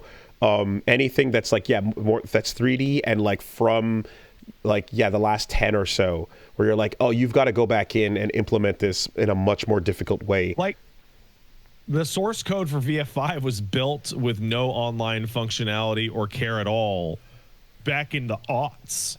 But like, ironically, the older the game is, the easier it is to implement rollback. You just throw more processing power at it. You know, infinite processing power. There's the close window that would of time that's like actually the hardest, where Dragon Ball and Samurai Showdown and all these other things are like struggling.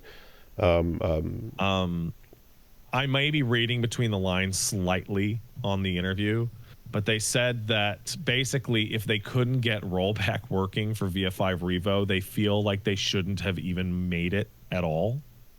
Like, rollback was like the single number one priority. And they describe how they started working on the rollback functionality before committing to making the game. So like they went into the process of throwing their nerds at it to see if they could technically manage to get it to do rollback before going up and being like, we should put VF5 Revo out, because they describe the technical difficulties in implementing it as extreme. Yeah. Well, none of this is surprising, nor should it be, given that they attempted a re-release of this game not but a year or two before, and they just completely ignored that topic, and it fucked over the entire thing. The entire release was nothing but 100% of the audience going, why would you make it without rollback? Like, so they ignored it so hard that, like, after having every inbox possible blown up with, I don't even remember what the version was called. Like, Esports Edition? Yeah, like, it just... it's called Virtua Fighter Esports. It's insane, right? But it's like, yeah, no, it was loud and clear at that point that, like, everyone that is interested in this game, of which there are a few numbers out there, 100% of that smaller number want you to put working fucking netcode in this thing. And if you continue to just pretend that only Japan exists, and as long as it works here, then it's fine everywhere. They talk about that in the interview. Really? Yes. Wow. What do they say? It's not a super long interview, but they're like, we realized very early on that in a region like Japan, where players are extremely close together geographically, that these types of network conditions can be mitigated much more easily. But if you plan to sell your game overseas to anywhere, regional distances are much, much larger, and rollback becomes mandatory. God. To hear this from SEGA on Virtua Fighter is crazy. And the thing is we know that it's born from stubbornness, because we've seen the roundtable discussions that were literally aired.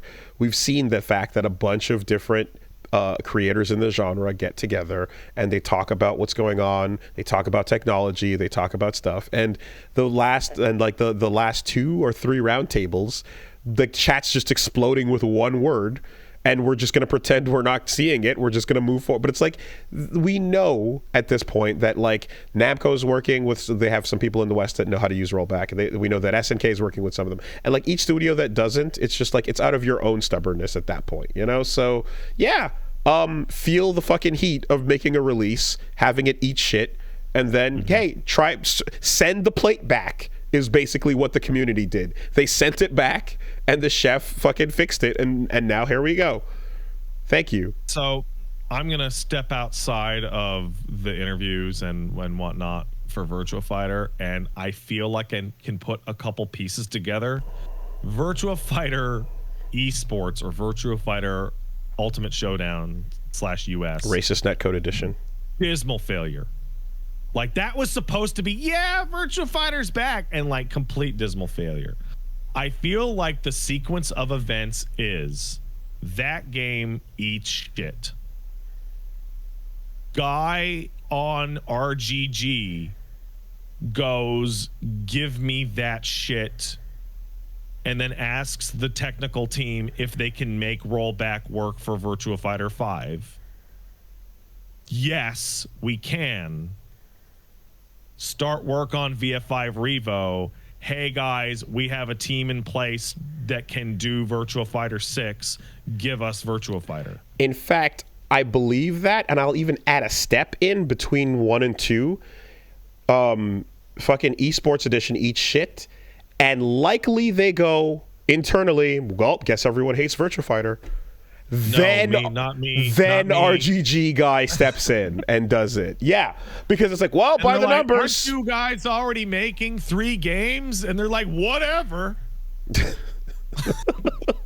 You know, like I swear to God, I can feel in my bones the like, well, you said people would like this, and it seems they don't. Therefore, fuck this franchise then. By the numbers, and then somebody has to. You know that team of guys who've been steadily implementing iterations on your extraordinarily successful cheap game to produce series, and you just kind of leave. So there was a fucking interview with I think it was the director of RGG around like Infinite Wealth, and he described his boss coming to him and just telling him, yeah, just keep doing whatever for the Like a Dragon series. Like that's their advice from that's the fucking the word on high is just keep doing whatever. Like it's just every year there's a boardroom, you know, and everyone gets around, and then RGG guy just like clicks the slide, and then it's just a picture of Jack Sparrow, and the CEO's like, Subarashi. Like, yeah, great. Fuck it. All right. We're going home. Done. So yeah, this is a test game, but it's not the usual test game because it doesn't feel like it's testing the audience. What it feels like is like practice. It feels like a dry run for the technical thing. For sure. Deep in that, at the end of that interview is, we don't believe we will encounter nearly the same difficulties starting from scratch with Virtua Fighter 6. Which, no, of course you wouldn't. Right? Like, could you imagine? Could you imagine 6 drops and the netcode is terrible? Oh my God. That'd be... I would kill myself. I would do it. Yeah, I would do it. It's over. It's so over. It's so over. Oh fuck. Oh man. Oh fate. Oh reality. We can't put that energy out there. But yeah, no, Virtua Fighter's back. Hooray. I'm probably gonna do some probably gonna run like tournaments every couple of weeks or every week for a while. Because under the context of like, hey, audience, this game costs $16. Want to run some sets? And it's like relatively easy to start playing. It's easy to fill up a 16-man tournament. Yeah, and the bracket. That being said, I ran a 16-man double elimination tournament. It took 3 hours and 10 minutes. Okay. Huh. Like it's the full set. So basically 16 people jump in a lobby and then it automates the rest, right? It takes care of it. It automates everything. You said double elimination and it counts it does the rounds correctly, it does the matches correctly, it runs the loser bracket. Are people simultaneously playing or is everyone watching? You can choose yes or no. Okay. So I chose no to watch all the Streaming. matches. Yeah, that makes more sense. We watched all the matches and I commentated on all the matches. But you can do it simultaneous. You can also run a 16-person round robin tournament. That's crazy. Dang, yeah. And that I would highly recommend putting fucking simultaneous matches on. Okay. Because holy shit. But for everyone's, mental reference, it does not take that long to do that size of a bracket. That's just not if you're doing simultaneous match. That's just to spectate and have everybody get to watch each other play. So yeah. It's a pretty solid package, though I will say there is no definitive version of Virtua Fighter 5. For some reason, this version of the game has none of the quest stuff from earlier Virtua Fighter 5 releases. There's missing content. None of the single player content. This is for fighting people online. It's almost like a bit of a Marvel 2 situation where it's like each release has something up with it at least a little bit, unless you're in the arcades yourself, Yeah. Okay. Bah. It's really weird. Like the amount of online options are great. You have double and single elimination tournaments. You have team battles. You have round robin tournaments. You have a couple types of room options. Like you have Kumite fucking rooms. It's great. It works really well. Where'd all that single player content go? I don't know. I don't get it. So, there's arcade mode, but that's it. Well, did they ever? Because I'm not too sure. You know how like 4 had the like tour Japan and fight the pros in each. Yeah, no, that's what I'm talking about. There was a version of VF5 that had that. I think it was a 360 version. Okay, and that's just not in this at all. Showdown as well, and it's just not there. And that it had the AIs of like different player styles. That sucks. Okay. If I had to guess, it's because the AI of all those player styles are locked to whatever version of the game they are created for and don't work. If that data doesn't get exported properly, then yeah, that would make sense too. Or if it was arcade data even or something else, you know what I mean? Like, yeah, there could be hiccups there. But now there's a Steam game that you can kiss on while you wait for Virtua Fighter 6. I also watched the Frosty Fausting's top 8 for VF 5 Revo. It's great. Tasty Steve and Team Chris are great Virtua Fighter commentators. Yeah, well, I've never heard Steve doing any VF. That should be interesting. He's great. He has a great energy for that shit. So the official VF6 waiting room is now here, effectively. So the official VF6 waiting room includes Ryan Hart is also doing fucking videos on the Virtua Fighter channel that came out today. I don't know if you saw that. Nice. Okay, no. Like blocking is hard at Ryan's dojo.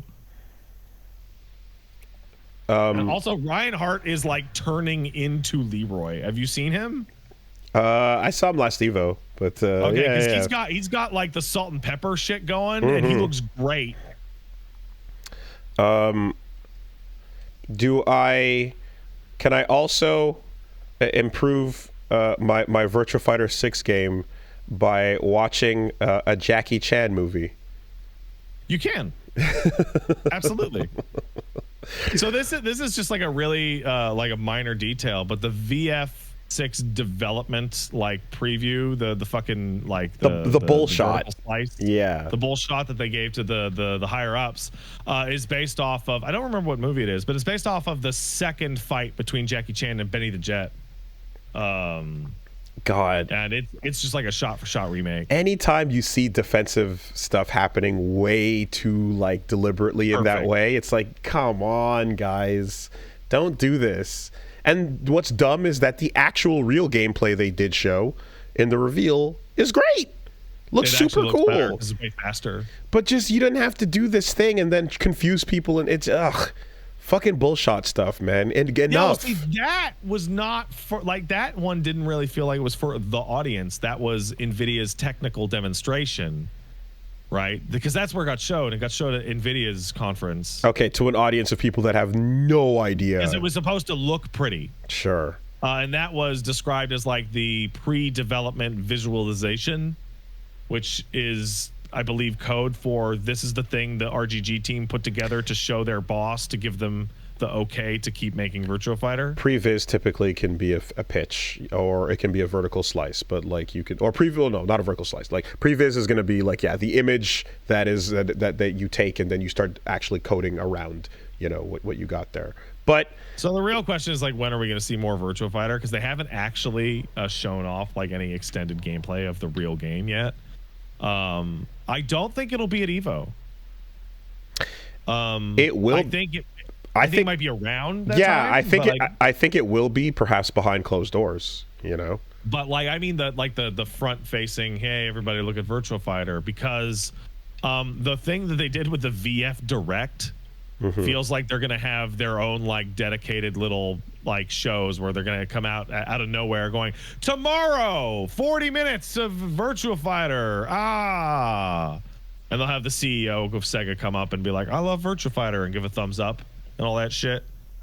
It's been rather sudden out of nowhere marketing announcements so far, so I assume that'll continue. But it'd be cool if they did start taking it around and showing off more, or like character profiles, or there's a lot of ways to go about it, right?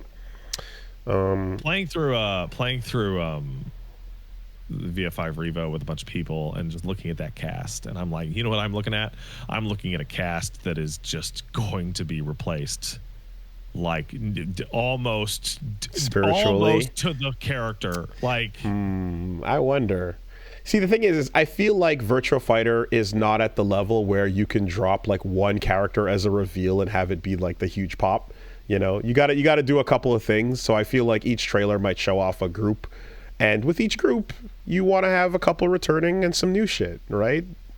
I have a feeling like, I mean, archetype wise, we'll get like essentially the VF1 cast, Jeet Kune Do, wrestler, etc. But like those, it's been so long. It would not surprise me if Akira is the only character to actually show up in VF6 from the old games. That would be nuts. Would it, Woolie? Would it? Virtua Fighter, the storyless. But like, well, look, if you're gonna Gran Turismo of fighting games, if you're gonna Third Strike or Garo Virtua Fighter and put a bunch of cool characters in, I'm always open to the possibility. But I do feel like, you know, folks are like, yo, I want Wolf. I want to, you know, I kind of want to see. Who said that, Woolie? Rooflemonger. Yeah, and me. You know. Yeah. By the way, shout out to Rooflemonger. He's got 2 great videos on Virtua Fighter right now: how to pick a main and basics. It's about 3.5 hours in total. Great place to start if you want to learn how to play VF5 Revo. Yeah, I'm always excited for the prospect of the new generation, but you want to get combat kids, you don't want to get caliber kids, right? We've been over this. Oh man. Hey, so I'm gonna shoot my shot right now. I said this yesterday on my stream. I'm gonna say it here so everyone can mock or laud me as appropriate. Akira's obviously there, and Sarah's been replaced by Stella. If there was a single character that was likely to also make it across into the future with Akira, it would be Vanessa. 1, she's very popular. Mm-hmm. And 2, because of the Dural experiments that led to her dramatic change in skin tone, they can justify her not aging at a regular rate. Because to people who don't know, Virtua Fighter is a sci-fi series. I appreciate the lore. I was not aware. Damn. That you were not aware. That's why she had a change in appearance. I think I forgot. It's because she was partially turned into Dural. Gotcha. Okay. That's why. That's why. Okay. Well, hey, look. You know, Kage can be a ninja master that teaches a new ninja student, certainly. Yeah. You know, and literally just call him Kage again. You could have Blaze Jr. That's not his name. No, he's a shadow. You know, you can have Blaze Jr. You can have like, yeah. So some characters can be like king, sort of like inherited, you know, roles and such. I mean, I don't like a young drunken master might be a problem, but then Jamie's chilling. I think that Shun-Di has a better shot at getting into VF6 at like 120 years old, a bit super old, than Lau does. I think that Lau would be. has been dying of lung cancer since 1993. It would be quite hilarious that old man Shun-Di is actually still doing it. I kind of like that idea. Yeah. Yeah, I love Virtua Fighter. Also, hey, you know what? It was the 2-year anniversary, and we've got confirmation that there will be a sequel. So I went back to Hi-Fi Rush. Nice. I said, fuck it. And I went back to Hi-Fi Rush, and I discovered that if you've beaten the game, it will let you start a game of Rhythm Master on New Game. So Rhythm Master is the very hard difficulty right away. Plus, if you hit D on your style, you just instantly die. Okay. It's not that hard, genuinely, outside of the first 60 seconds of a boss fight.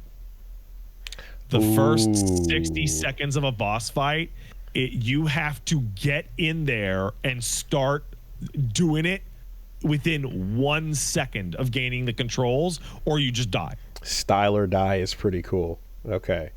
It's not quite like heaven or hell, you know, like it's not, or like hell or hell. It's like you're kind of, it's not about like not getting. Hell still works along like the more or less regular rules of the game.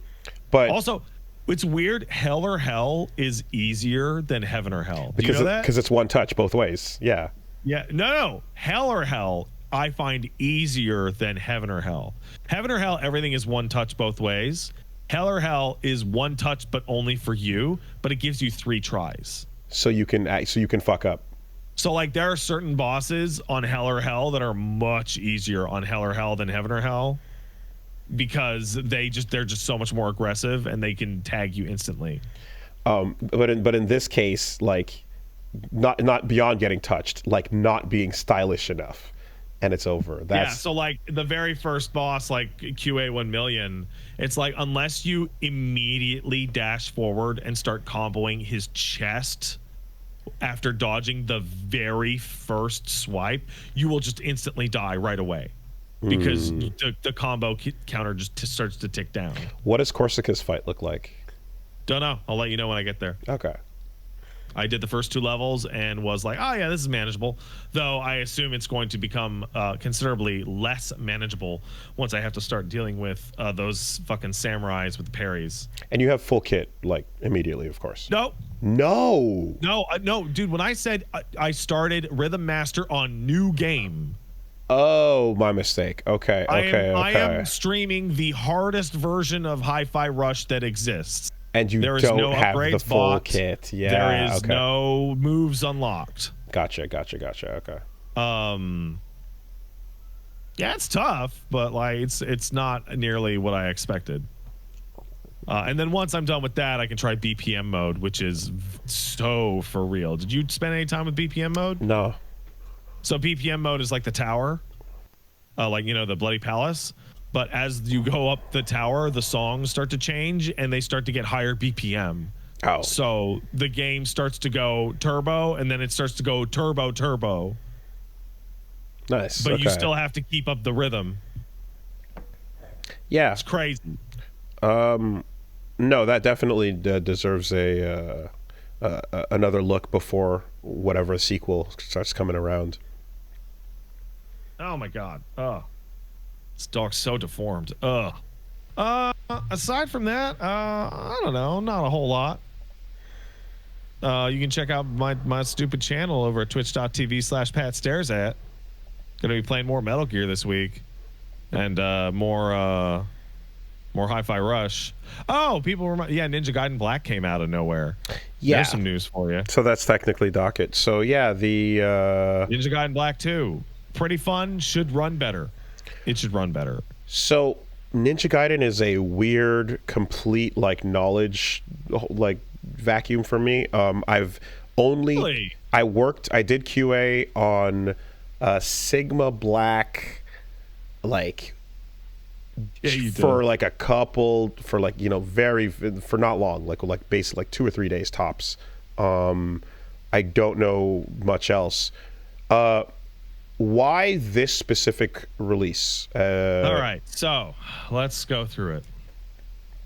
All right. And of course, we might as well touch on the fact that alongside this was the announcement that Ninja Gaiden 4, co-developed with PlatinumGames, is going to be happening as well. Platinum going back to their lot in life, which is helping other people make better games. But the Platinum people that we knew are not there anymore, so it's kind of like, I guess, the people that are left at Platinum, which should still be a pretty fucking cool game, all things considered.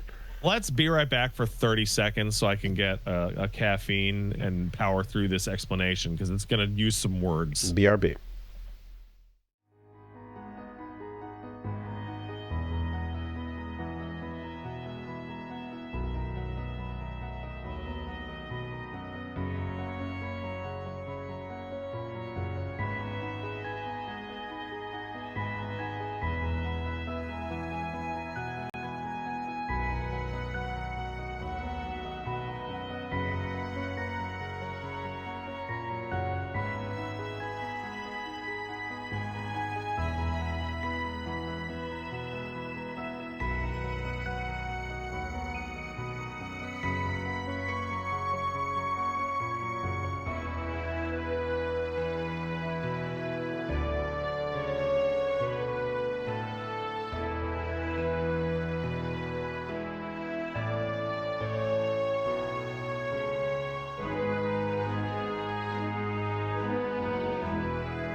Right. So All right. I So you want to play Ninja Gaiden, huh? So I know that I have a perspective that is confused on this, but my impression from the outside has been that Ninja Gaiden has had revision 1 of their games called Black, and then revision 2 would be called Sigma. No. And then they made a third. Already. Okay. And then also I'm wondering, like, why specifically going back to 2 here, as there was like, as opposed to 3 or 1 or so. But all right. So you want to play Ninja Gaiden. All right. First off, Ninja Gaiden was made by Team Ninja under Tomonobu Itagaki. Itagaki. It was a hard-ass motherfucking action game and was extremely popular, right, on the Xbox. Then they released, I believe this is the order. Some of these details might be a little off because there's a lot here. They released what was called the Hurricane Pack, versions 1 and 2. And that was like a little bit of extra, like a costume. It wasn't like too nuts, but it's like, oh, cool, a costume, or maybe like an extra bonus level, that kind of thing. And then they released Ninja Gaiden Black, which was the essential special edition of that game. We are not talking about the Nintendo games. We are talking about we are talking about the Xbox games. Yes. Ninja Gaiden Black was an improved version of Ninja Gaiden in pretty much every way. It had more enemy types, it had more weapons, it had some changes that everybody liked. And that was really cool. Then Ninja Gaiden 2 came out. Wait, is that the order? Sigma first. Sigma was first.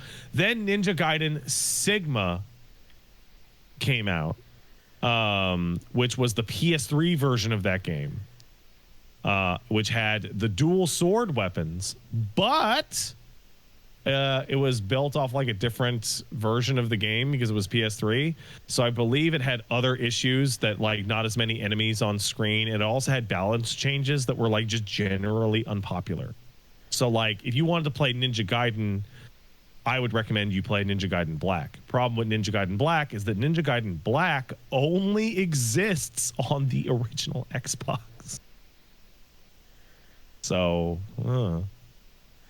then Ninja Gaiden 2 came out on the 360. Ninja Gaiden 2 is a great game. Just a great game. It's super violent. It is has a lot of dismemberment. It throws a million enemies at you. It's crazy.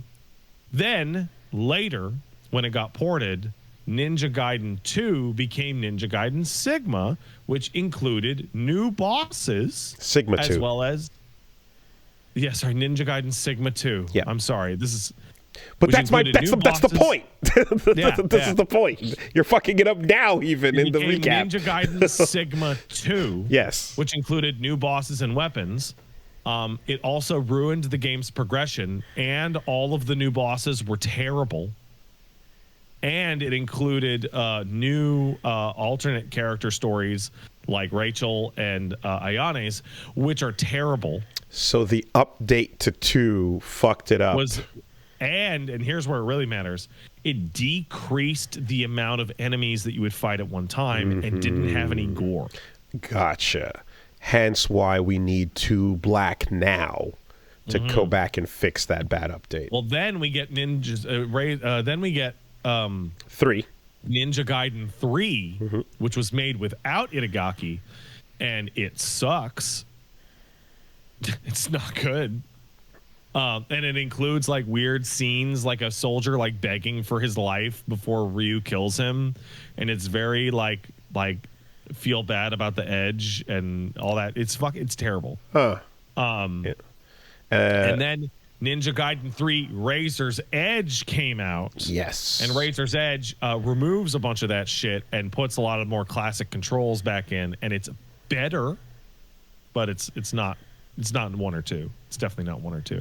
Then the Ninja Gaiden Master Collection came out, which was Ninja Gaiden Sigma, Ninja Gaiden Sigma 2, and Ninja Gaiden Razor's Edge, which then people went and modded Ninja Gaiden 2 Sigma to be Ninja Gaiden 2 Black by reintroducing the amounts of enemies and tweaking their health values.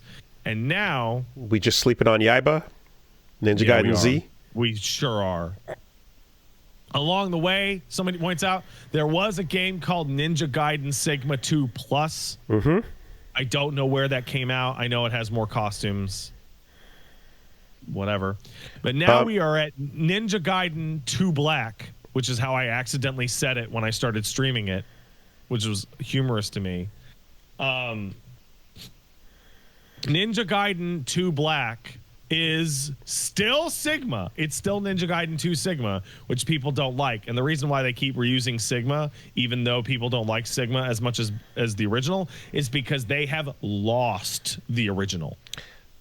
The original version of Ninja Gaiden 2 no longer exists. Ninja Gaiden Sigma 2 Plus is the Vita version. That's fine. Of Sigma 2. Whatever.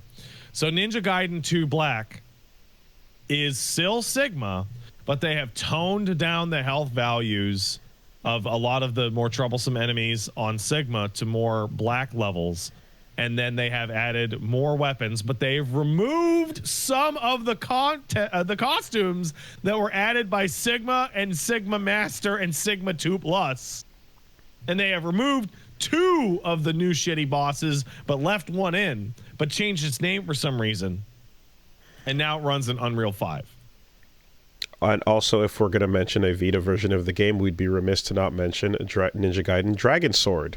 Yes. For the DS. Yes. See, because that's the DS is Ninja Gaiden 2 Black is definitely the best version of the game that you can play, that is like of the best of the Ninja Gaiden games that you can play easily. Original Black. Yeah. No, Ninja Gaiden 2 Black, which is the new release. Sorry, okay. This current Black. This current Black. Yes. Okay. But if you're a purist and you really like the absolute ridiculous mass of enemies, the only way to play Ninja Gaiden 2 Original reliably is to either have a 360 or buy Ninja Gaiden 2 Master Collection and then get the black mod off the Nexus to black it. Wait, you've got to mod it black. Yes. Okay, so fans made their own black mod, and then you can drop that on. I see. Yeah, for the Master Collection. Well, shit. So the collection doesn't even give you version variants. Then you just have it gives you the smigma. Gives you the smigmas and the Razor's Edge. You're forced to have the Sigmas. Even okay. Got it. So then, fuck the collection. No, because the collection is the only way to get to mod Ninja Gaiden 2 Original by going and modding it to be the original enemy placement, which is unfortunately not in Ninja Gaiden 2 Black. It's a mess. It's a mess. It is a mess. Okay. And all right. And so here's where it gets the two. When does Ninja Blade fit into the timeline? It doesn't. That's a From Software game. Ninja Blade fits alongside is it Evergrace? That RPG that From Software did where you fight Michael Wilson at the end. You know that Michael Wilson is in Ninja Blade? In other stuff? Oh, yeah. Yeah, he's a CIA agent that you work with in Ninja Blade before he became the president. Yo, mid-aughts to FromSoft was wild. Yeah. All right. So here's Enchanted Arms. That's right. You can fight Metal Wolf as the final boss, as the secret boss in Enchanted Arms. So here's where it breaks down. The original version of Ninja Gaiden 2 that everybody loves and loves so much had an absolutely insane enemy count and ran like complete dog shit because it had an absolute insane enemy count. It also had like blood effects going everywhere, dude, it ran so bad. But it was crazy. But it ran so bad. And on top of that, like a lot of enemies had like exploding kunai they would throw at you from like off screen. So like it was a mess. It was like there were fights in that game that were absolutely fucking ridiculous. So my overall vibe of Ninja Gaiden has been that it's like it's the character action game, but it's not about styling. It's not about style. Everything can kill you instantly, and you can kill everything instantly. It's about doing things with perfect timing and killing as much as possible, as fast as possible. Fuck style entirely. It is anti-style. It's about efficiency. Survival. Yeah, and in particular, Ninja Gaiden 2 has the hallway. There's like a hallway up to a big temple, and it is like the microwave hallway, but instead of microwaves, it's the most enemies you could ever imagine thrown at you.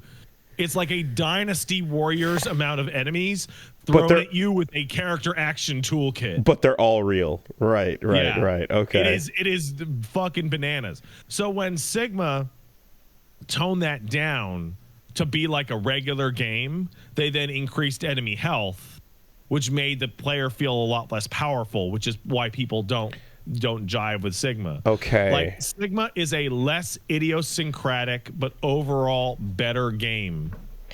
Do all of than the original was. So the original had a Isen like system, right? Where you could attack right as you're about to get hit and just behead. No, it's in fact the opposite of the Isen system. They counter hit you to death. No. It's instead of perfectly timing your strike to instantly kill, it's when you kill an enemy and they drop their yorbs or their rorbs or their blorbs, you can hold down the heavy attack and you suck in all the rorbs, and that makes an invincible combo attack that will auto kill everything in your vicinity. So it's not about perfect timing, it's about finding the spot that you can dedicate to charging for 2 seconds. Like in this huge, chaotic nightmare melee, when can I Sigma up all these orbs and to do my ultimate technique? And is that a screen clear or just immediate vicinity? It depends how long you charge it. Interesting. If you charge it for like a little bit, it'll kill one enemy. If you charge it for a little bit, it'll kill like 3 or 4. Okay. And if you get up to like level 3, it'll kill like 4 or 5. Because I feel like I'm remembering like these insane screen crowds and just a whole lot of like what looks like Isen, like quick beheading slashes, and then like, okay, the numbers are back down, and they fled back in again, you know. So the trick is that when you use a UT, you use up the currency like that you absorb. You're using it up to power the next attack. Okay. But anything you kill will drop more than average you spent stuff. Okay. So when you use a UT, you definitely want to make sure it kills what you're fighting. Okay.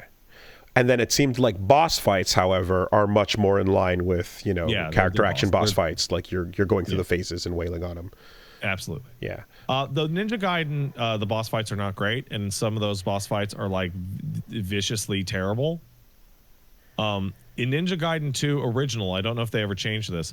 There's a gigantic like ice hedgehog that you fight. Like it's enormous. It's like it's a terrible boss fight, and then right before it dies, it does like a self-destruction, like X move, and it will kill you 100% of the time, and there's no way to dodge it, and it's a completely empty arena. And in the original Xbox 360 version, the only way to survive the fight was to make sure you have enough magic ready for the end of the fight that when it explodes, you start casting the fire spell so that you are invincible when the explosion goes off. God damn. Okay. Like this is the kind of nonsense we're talking about. I remember copious amounts of like fuck you game design discussions around this game for sure over the years. Yeah. Okay. And each one I feel like was accompanied with an Itagaki interview where he was like getting drunk and laughing. I'm being told after all these years that you can just block it. Oh, okay. You can just block it. I never thought to just block it. I thought it would power through. Or that. Well, that's crazy. Okay, so there's a block button. Yeah, there's a block button. No shit. All right, well. I think the Ninja Gaiden 2 experience is best summed up by the game's first room, because the game's first room is you have a cutscene that doesn't make any sense, and then it drops you into the tutorial where like 4 ninjas are attacking our hero Ryu Hayabusa, and at the bottom of the screen it says hit X to attack light, hit Y to do heavy attack, and hit A to jump. And you have to do each of those before the tutorial goes over, like to the next stage of the tutorial. But unlike every tutorial in almost every game ever made, the enemies that are in that tutorial are the normal, real enemies that are trying to kill you. So as you read that and go, how do I hit the button? They are all simultaneously attacking you to kill you. Yes, yeah. Something else I'm remembering is that your secondary weapon, I guess maybe early or so, you get is like a big long staff, right? And it's like much slower. And it felt like, you know, in a game where you're styling on an enemy and you juggle them up, you can switch to a slower weapon and start doing, you know, your Captain Kilgore shit or so. No. This seems like death in this case. You don't switch to other weapons. So like weapon switching is you go into the D-pad menu and you switch to a different weapon. Weapon switching is not for like mid combo. Weapon switching is for the next part of this level, I would like to use the nunchucks. Okay, right. I seem to recall the regular sword like just being way better at like dispatching everything coming at you versus the staff. It felt like the staff was like, just wasn't able to keep up. The sword is the best weapon in the game. The starting sword is the best weapon. X-Buster. Yeah. Okay. Yeah. It's so Ninja Gaiden 2 Black is here, and it's a pretty good version. It should run better. But if you don't know anything about Ninja Gaiden, this is a decent enough place to start. Very interested in seeing Ninja Gaiden 4 and what's up with that. Yeah. I mean, look, if Platinum's got to fucking do the other thing that Platinum does, you know, like, all right, jump on, help them out. It feels as if, even though it's not really the case, but it feels as if Team Ninja and Platinum were kind of like soft rivals over the years, you know? So this kind of coming to... I don't think that the timeline on that actually works out. Yeah, it just kind of soft feels like it, right? Based on, you know, the like, this is the character action space, and those are the other folks that do games like this. But, you know, altogether...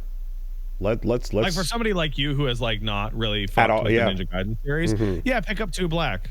It's a good game. It's also like hilarious in how much time it dedicates to things that it doesn't give a shit about. The story, like nonsense. Like incredibly short cutscenes that are like fucking incomprehensible. I had it on the LP shortlist some time ago, but I kind of forgot. So it's good. It is vicious. It is a vicious, mean game, though. Of note, there's no New Game Plus feature at all. So when you pick like Grandmaster Super Ninja fucking difficulty, it's like, yeah, no, you're starting with no upgrades.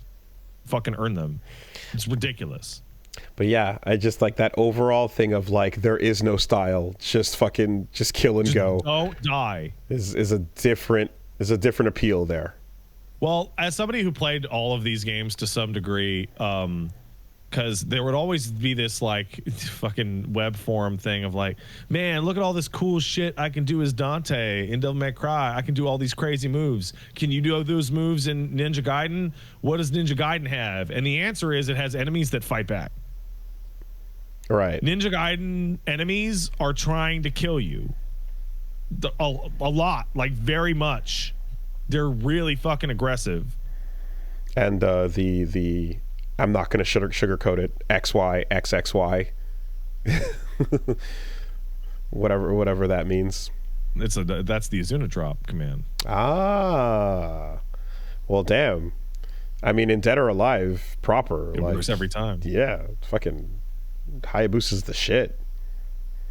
It's so wild that Dead or like if you do play Ninja Gaiden 2, remember that Dead or Alive is happening 2 towns over while this shit is happening, because these aren't like sister series. Like Ninja Same Gaiden's world. modern incarnation is like a spin-off of Dead or Alive. Yeah, no, Tina is riding a horse and Zack is doing his funky dance. Yeah, and while like you meet Ayane and you in Ninja Gaiden, like she's there. while people's heads are flying the fuck off of their bodies. So like when you're doing all this nonsense with Ryu Hayabusa, you have to remember, like, yeah, Bass could do that. Like, and also a beach island vacation is happening right over there. yeah. Also, Nicole of the Spartan program is somewhere in the background. No way!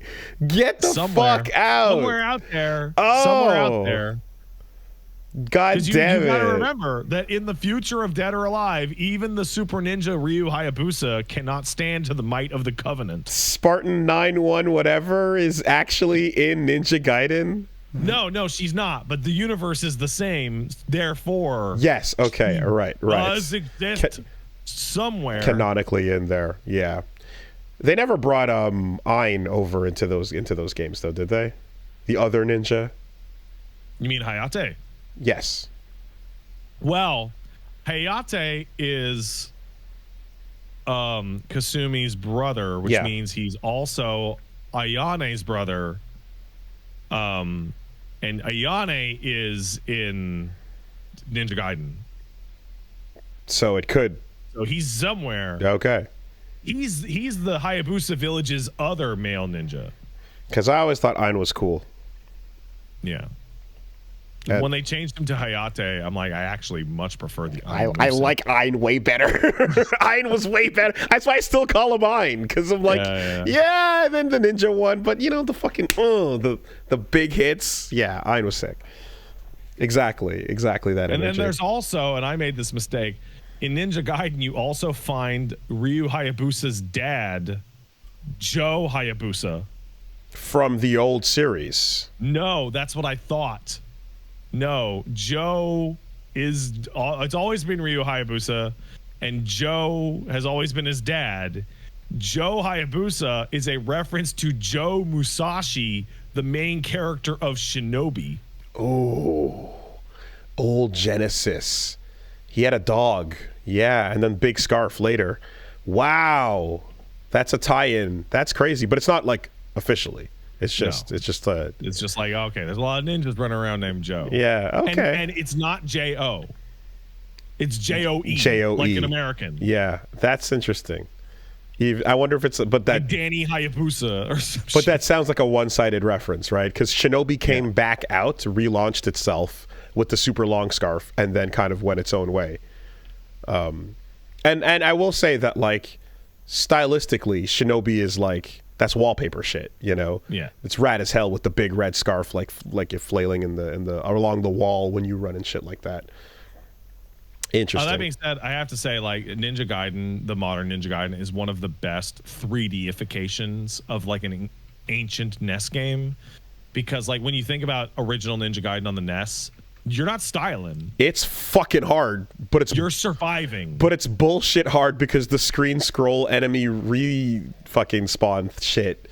You know what, man? Yeah. In Ninja Gaiden and Ninja Gaiden 2, when enemies are firing exploding rockets and kunai from off screen, you know that thing most action games do where enemies that are fully out of camera view become less aggressive? And or audio cue. Yeah, not here. Okay. Fucking fight and kill your ass off because they are coming at you. Important question. How good is the camera? It's a 360 game at its core. Is there a lock on? Soft? No. Ninja Gaiden doesn't use a lock on. Fixed angles? Yeah, it uses fixed angles, and you kind of home in on any. If you're aiming at a guy with the analog stick, you're gonna hit them. Like, okay. don't worry about it. So frustration abound because the camera will kill you. The camera is not. It's not the best. If you're gonna have an enemy that silently shoots shit up my ass from way back there, silent. Nothing in that game is silent. Okay, but just give me a camera that won't murder me, and like I'll find a way. Okay. In games when you get too close to the wall and like the wall becomes transparent so you can see your character. What if in Ninja Gaiden we made that transparent circle around your character literally the size of just your character, so you can see your character but you can't see anything else that the wall is blocking? Perfect. Awesome. Okay. Yeah, Got it. Hey, I gotta take another quick break. I think that dog's gotta go out. All right. 1 sec.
Alrighty, let's take a quick word from our sponsors.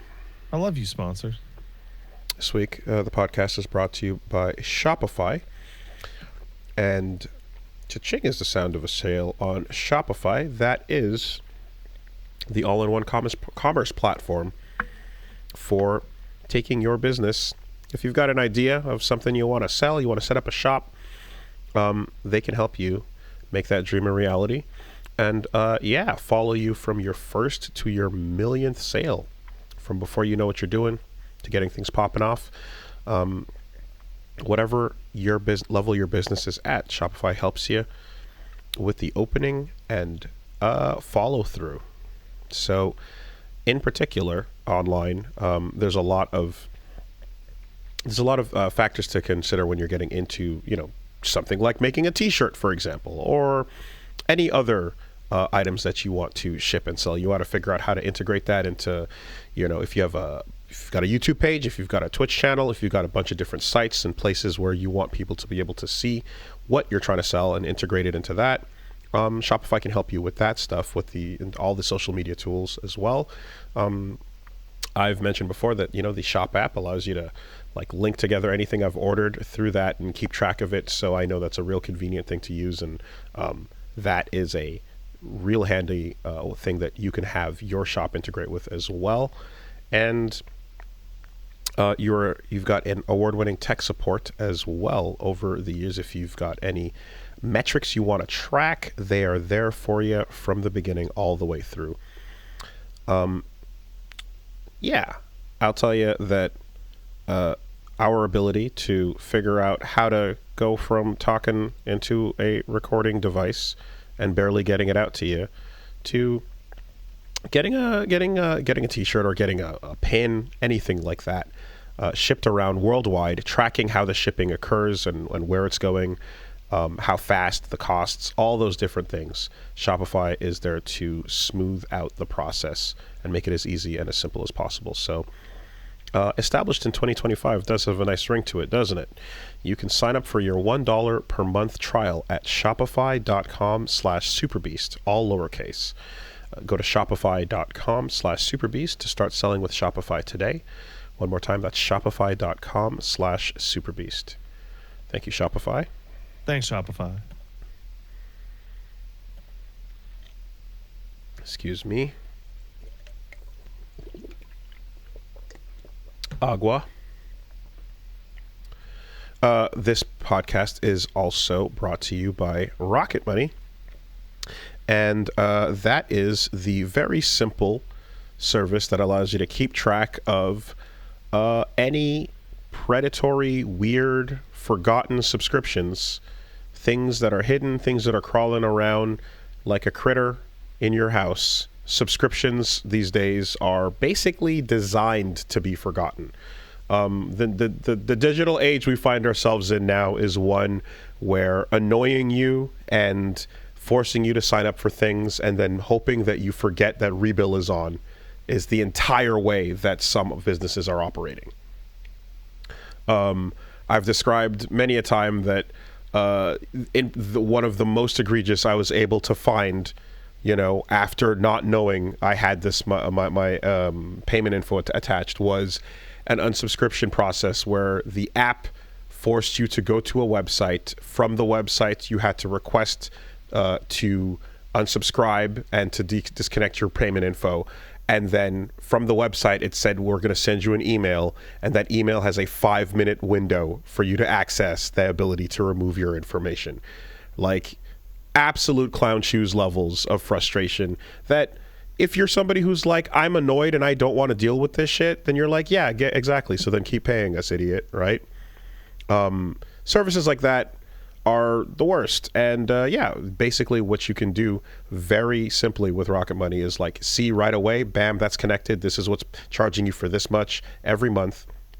And just kill it, get rid of it right off the bat. There's ones where I'm like, okay, here's a dumb app that is forcing you to, it's a one-time service, but it's setting itself to a weekly thing or something. There's all kinds of bullshit like that effectively. I feel like it's the modern equivalent of parent confusion marketing. When you're going to go buy that Devil May Cry game for your kid, but then you're like, oh, Devil Kings, that's the same font, right? Same thing. Oh God. That's what we're it's just doing that over and over. It's the Wii U game tablet bundle available in at Walmart. Like, we're just doing that online in a digital way. So tell these shitty forget about me vermin ass services to fuck off, and you can track right away with Rocket Money and keep on top of exactly what's going on, what you're spending as well. Over 85% of people have at least one paid subscription going unused each month. I literally discovered one like a couple weeks ago. There you go. Right? It's the reason why businesses set themselves up this way is because it works. It legitimately works. The easiest thing to do is just be like, you forgot. You weren't paying attention. You didn't know. So yeah. Check out Rocket Money to help you get on top of that as well. Helps you cancel your unwanted subscriptions. It can monitor your spending, help you lower your bills as well, so you can grow your savings. If you see a subscription that you have increase in price as well, it'll give you an alert about that, so you can track if something suddenly goes from whatever a month to something stupid, but it was also like a quiet alert. So that's particularly useful. Cancel your unwanted subscriptions and reach your financial goals faster with Rocket Money. Go to rocketmoney.com/superbeast today. That's rocketmoney.com/superbeast. One more time, rocketmoney.com/superbeast. Thanks, Rocket Money. Thanks, Rocket Money. And last but not least, this week, the podcast is sponsored by Factor. That is your solution to optimize your ability to get really good tasting food that is also healthy, good for your body, dietitian approved, ready to heat and eat in 2 minutes. It's always a struggle, and most of the time you're going to compromise either your time, the taste, or how good it is for you. It feels as if one way or another you're going to have to sacrifice that most of the time. But in this case, Factor is getting that sorted out for you. You got 40 options across 8 dietary preferences. Each week you can pick from. If you're going calorie smart, if you're going protein plus, if you're doing keto, they got you covered. And not dirty, random keto, proper dietitian approved keto, doing it the right way. On top of that, you've got breakfast smoothies, grab-and-go snacks, things to add on as well, so you can figure out your goals and get there faster no matter what you're aiming at. So check them out. Eat smart with Factor. Get started at factormeals.com/castle50off and use the code castle50off to get 50% off your first box plus free shipping. That's code castle50off at factormeals.com/castle50off. You're going to get 50% off plus free shipping on your first box. Thank you, Factor. Thanks, Factor. All right, what's going on? Well, hey, just a heads up for video users. I am not crying. I am actually just leaking out of my face. That is my cold symptom. I feel fine, but I am just constantly leaking. Are we hitting the Seinfeld bit? What is this salty discharge? No, I mean straight up, the right side of my face has been like leaking nonstop for like 2 days. All right, le chiffre. just dab at it menacingly with a soft cloth. There you go. You know what's really stupid? The meme of those two guys playing Warhammer instead of poker has like completely replaced the whole fucking movie in my head. Because that is the sickest shit ever. Wow, Mr. Bond. Mads and Daniel going at it. Hell yeah. Okay, so yeah, we've touched on already. Ninja Gaiden 4 has been announced. PlatinumGames is working on it alongside Team Ninja. And I guess just Ninja Gaiden news out of nowhere, right? By the way, that's 2 years that Microsoft has shadow dropped an action game in their January showcase. I mean, shit, sick. The shadow drop of Ninja Gaiden 2 Black to everything. Did they drop a date for Ninja Gaiden 4 as well? It's supposedly this year. Okay. No date. New protagonist as well. So, or I guess we're entering a Apollo Justice arc. Nah, man, it's the Nero arc. Because you're gonna fucking fight Ryu Hayabusa in that game for sure. And we've already had a game in which you fought Ryu Hayabusa in, and in that game you just straight up like lost. Well, super hard. Because why would Yaiba? Yeah, you were bitch ass Yaiba. So that's fun. Always appreciate that. Cool. They also announced the where we go. So there we go. The release for Doom Dark Ages is going to be May 15th. That's way sooner than I thought. So that Microsoft showcase, every single game on that entire thing I looked at and like, oh, I'm going to stream that. I'm going to stream all 4 games that they showed. They all look really good. When that Doom trailer like first popped up I remember in the show, I kind of was like, okay, yeah, well, that's a cool new Doom thing coming, and we'll think about that some year or two from now or so. Shit's coming in 2-3 months. Yeah. Dope.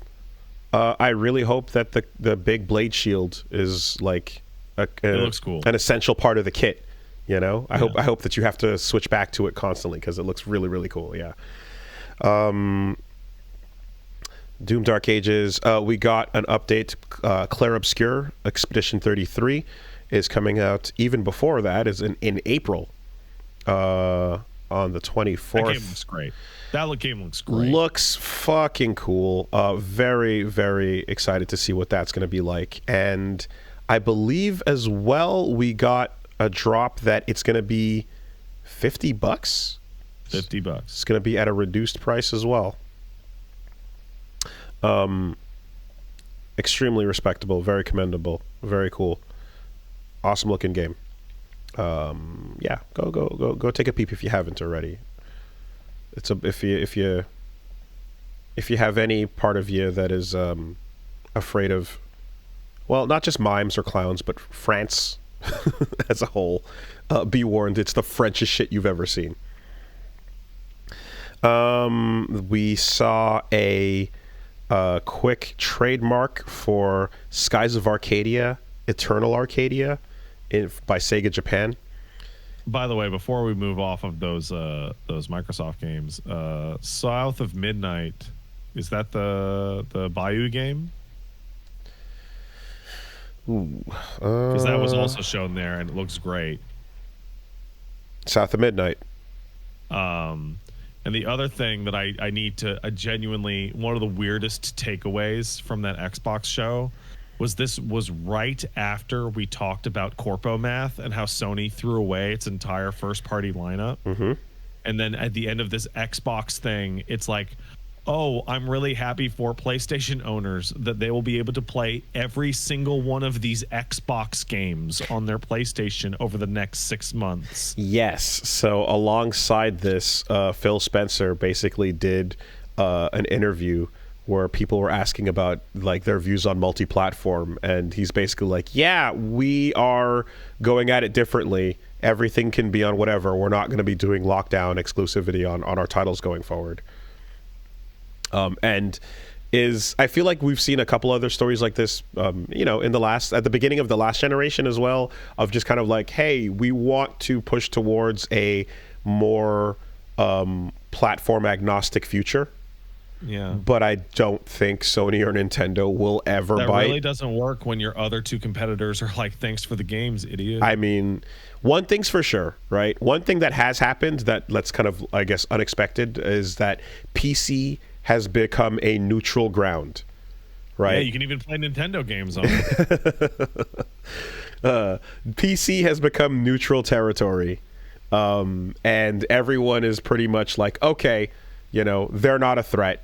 And in fact, PC can be a supplemental or it can be a marketing thing, right?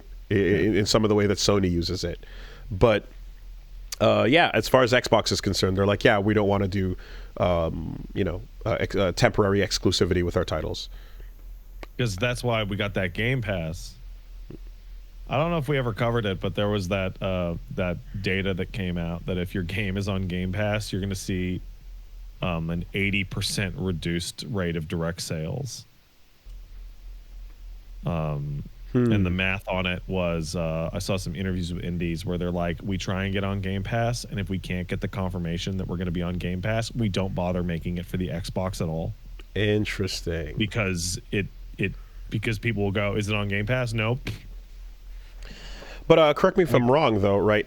But Game Pass also functions like PlayStation Plus in that they pre-purchase a number of copies. Yeah. That's why you if you're going to put your game out on the Xbox, you got to get it on Game Pass. Yeah. So a Game Pass guarantee a return on investment. Exactly, right? So a Game Pass play of a game, is not like a lost sale per se. It's here's the thing that. That attitude is like applying to all games on the Xbox platform and not just the Game Pass games. Because remember the race to zero on the App Store? Mm-hmm. They've done that with the Xbox, which is now the race to I should already own it by default. What do you mean I have to buy it? Like, people who have Game Pass don't really buy non-Game Pass games. Right, yeah.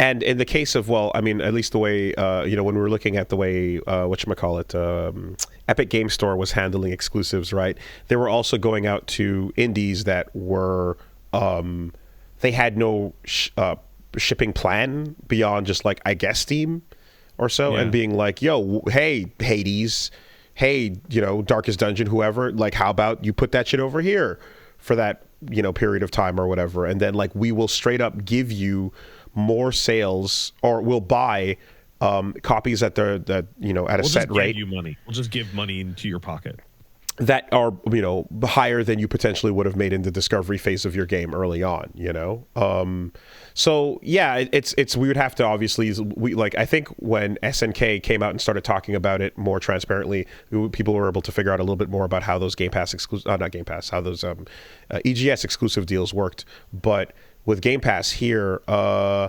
don't know that it's necessarily a case of like, oh, you're fucked otherwise. But if you're a game that's on Xbox but's not on Game Pass and you're saying that you're seeing a reduction, that's brutal. I don't have the numbers to support this. I just have my gut. Mm-hmm. I believe the reason why Microsoft is pushing for all these games to come out on other platforms now is because I bet you anything they're making more money off of their games coming out on the PlayStation than they are of those games coming out on the Xbox. I could absolutely see that with, retention rates and whatever being as they are. Yeah. Availability. Well, that's the thing, though, right? As a whole, it's the same thing we're yelling to fucking Vanillaware about. It's like availability helps. You want people to play your game, right? Atlas, please put your shit on PC. You're finally doing it. Okay, cool. You're trying to move consoles as a hardware manufacturer, but at a certain point when the generation shakes out the way it is, and there's like at Christmas you're going to see your consoles move off the shelf at certain rates, and maybe every once in a while with a major new game that is a huge seller, then sure. But for the most part, the generation's shaken out the way it has. I think the best thing, Microsoft's perspective being like, let's sell software to make money here, makes perfect sense, because what's going to convince people to go back and grab a current gen system, Mm-hmm. I think remember Phil talking about how like the generation they lost was the most important one ever because people built up the digital library. The digital library, yeah. I think Game Pass is to try a way around that, but I think they've really fucked it even harder because if I own Microsoft product Doom: The Dark Ages and Microsoft product Indiana Jones and the Great Circle and Microsoft product the Master Chief Collection on my Sony PlayStation, what fucking incentive do I ever have to buy the sequels to those games on the Xbox going forward? Yeah. Rather than just keep it on the PlayStation. Like, unless you're someone who had the Xbox from the beginning of the generation to begin with. Like what? Like, oh, my whole library of Microsoft games is on the Sony. Why would I buy the Microsoft? Like, it's fucking ridiculous. And also, again, if you're an indie or if you're a smaller developer that has no guarantees on your release, and you're getting a choice between like, okay, which one of these shops is offering to buy a certain amount of copies up front, that's positive. That's good, So, in any case, I think it makes sense why Phil wants it to go that way. I just don't think anyone else is gonna fucking bite. I think it's crazy that they are like, I have heard a bunch of shit. They are absolutely dedicated to putting out another box. And I think that's crazy. I think that's fucking nuts. I mean, is there some shit that nobody else could possibly have that's like, like if it's a Game Pass box effectively. So it's supposed to be a Game Pass box, and it's supposed to be the most powerful, it's supposed to be the biggest jump in like tech, which means it's probably going to be like $1,000. It's probably going to be like a pre-built PC. And I'm just like, man, who is that for? Who is that for? I've been hearing it's going to be called the Xbox Prime. That's like literally like I'm just, yeah, okay, all right. I mean, if the thing comes baked in with an Elgato, I wouldn't be surprised at this point. Now we're talking. Now we're okay. I would not be surprised. Interesting. Okay. Well, at the same time, though, like Nintendo Switch 2, they're not exactly like stepping big for second place there. So they just announced that there's going to be a Try a Switch 2 event that you can sign up for. And it seems everyone, no matter who you are, has to manually take a shot at the lottery. And to quote one Gene Park, Jeff Keighley failed to get in to the Nintendo Switch 2 tryout event. Nintendo wouldn't care if you had the mandate of heaven. Oh, mandate of heaven. Mandate of heaven's getting in there. I love it. Oh man, Jeff Keighley posted his like denial. Other people in the industry have been like, "Yep, no Switch 2 for me." I have never tied my expectations of a product more strongly to a single feature, like I am tying them to the Switch 2's backwards compatibility. Like, I have literally never been more obsessed with how much I'm going to care based off of the performance of like one single feature. We just talked about the digital library like importance a second ago. I've had this discussion with you. I've had it with a couple others as well. I've bounced it around with Reggie and Min and stuff, and I'm just kind of like, I'm really hoping that when they say some titles, they don't mean select titles and not 99% of them. That would be god awful, right? I hope it's not some eShop shit. I hope it's not some we'll sell what you'll take what we choose to sell to you shit. You show me a fucking demo video of Switch titles coming to Nintendo Switch 2, and show me a 30 FPS video of Age of Calamity, and I will buy 4 Nintendo Switch 2s. Old games. I'm not even joking. I'm not even joking. Old games running properly. Yeah. We'll find out at the launch event where they'll have Mario Kart confirmed. Yeah. Other things not confirmed, but we have some guesses. Skong. No. No Skong. No Skong. No Skong. Anyway, SEGA trademarked Skies of Arcadia, Eternal Arcadia. That's dope. That's good. That's dope as hell. I like that game. Good shit. That's a franchise that should exist. Fun blue skies. And Sega's cooking, man. Cool character designs. Vice, Cutlass, Fury. Bring that shit back. We'll see how it goes. If that new Jet Set Radio is like completely forgettable with a sort of mid soundtrack, I'm going to die inside. Yeah. If it's completely forgettable, that's your Virtua Fighter. if it's completely forgettable, but the soundtrack is amazing, That's fine. I can live. That's fine. Yeah. I can live. Yeah. That's okay. Okay. Only other bit there.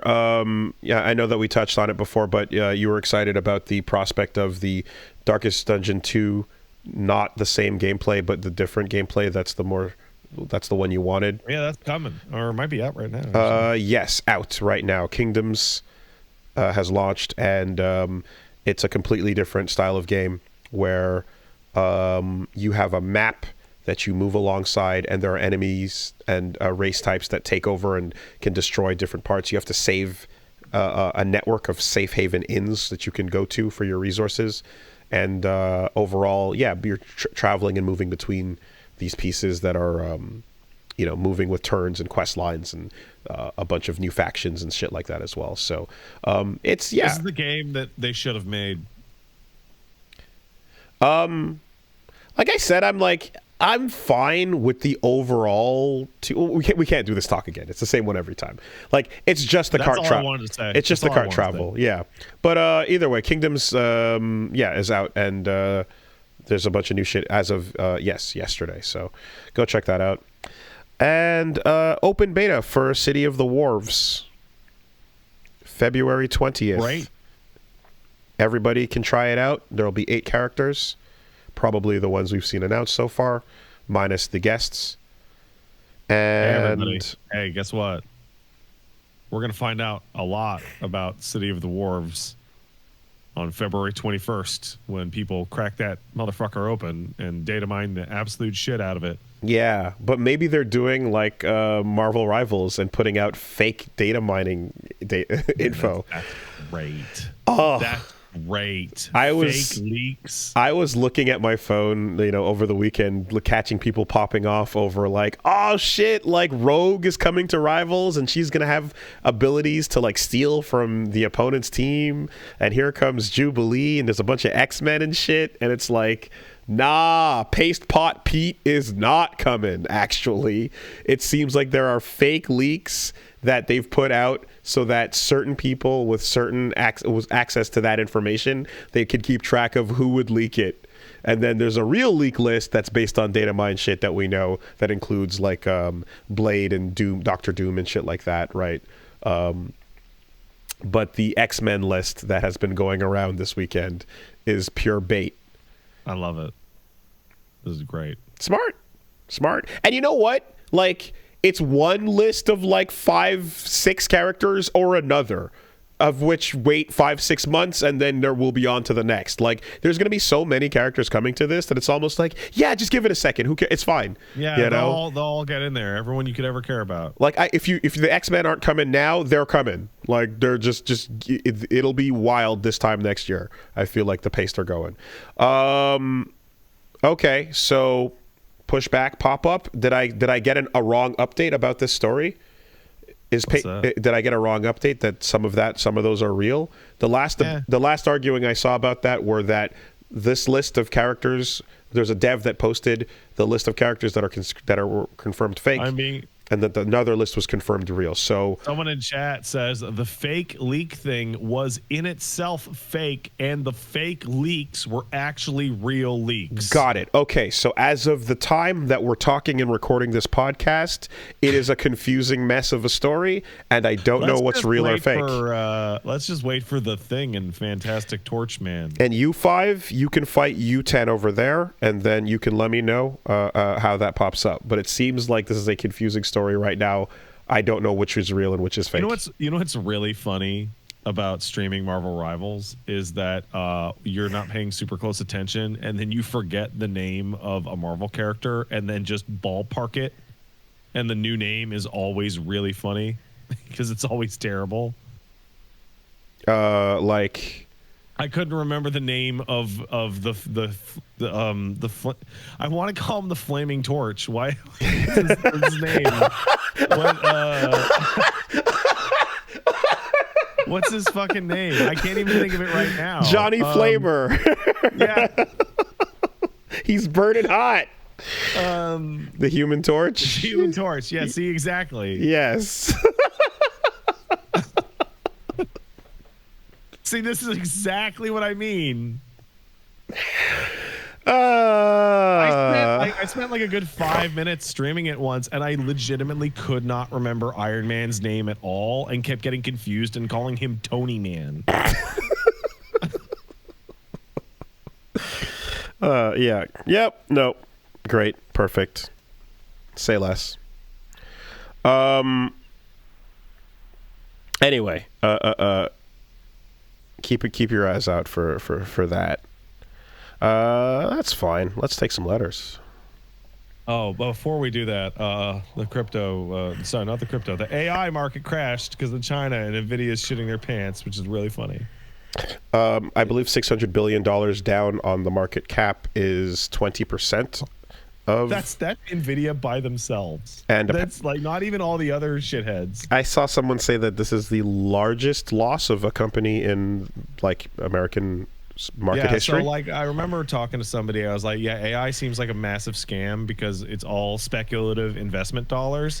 And then a single article comes out that says China can do the same thing but cheapy, and everyone loses literally $1 trillion. And it's like, okay, yeah, no, it's a fucking scam. It's a fucking scam. So the thing that we've been like laughing at about how everyone has just been using these two letters to get a bunch of investors to show up turned out. Now the investors have noticed that they've actually wasted their money. Damn. But what's going to happen to Game Shark AI? I don't know, man. I don't know. The future of Game Shark was coming. Was it? No, I'm sorry. AI Shark, I believe. It's actually super weird because you had this extremely expensive product that wasn't good for anything and didn't make any money. But the idea is that it might make money one day, cause an investor run up like crazy because, well, if we own the thing that doesn't make any money completely as a monopoly, then later when we do figure out how to make money, we'll make a lot of money. And then China says, actually, it's actually really cheap to make the thing that doesn't make any money. So and also it won't be a monopoly. So investing in the thing that doesn't make any money before it makes any money is actually stupid as shit. Fucking idiots. I think now that the word AI is no longer attracting people simply based on its inclusion in a title, we should throw something else out there. We should start having companies like, how about Goon Shark? How about we start? Let's start raising money around. Goon Shark was the first banner character for Zenless Zone Zero, actually. Okay, now we're talking. You see, right? I think we start throwing the word goon around, and we start just getting some groundswell. See who wants to invest. Right, Wall Street's gonna follow.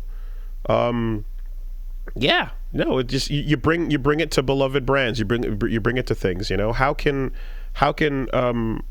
Ubi capitalize on this new gooning technology? Oh yeah, so hey guys, you know that you didn't cover it in the news, but Ubisoft shut down one of their studios in England.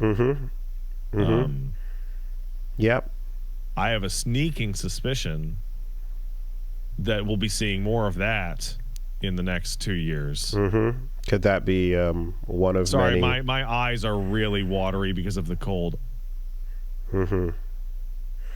Yeah. Always wonderful when a series of extremely predictable, stupid, fucking head ass decisions result in a bunch of people being unemployed. Great. They goon sharking over there. Goon Shark.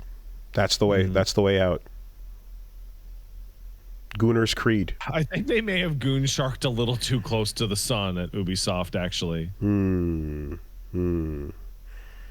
Yeah. Head on down to your local Goon 11. You know. Never forget. Use your Goon Pass to get a Goon smoothie.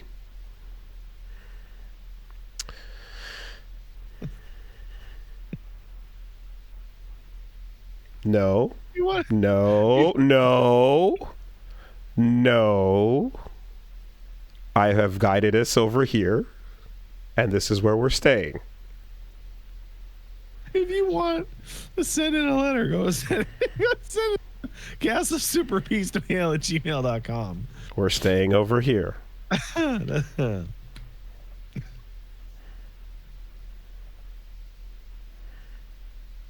What do you have for email?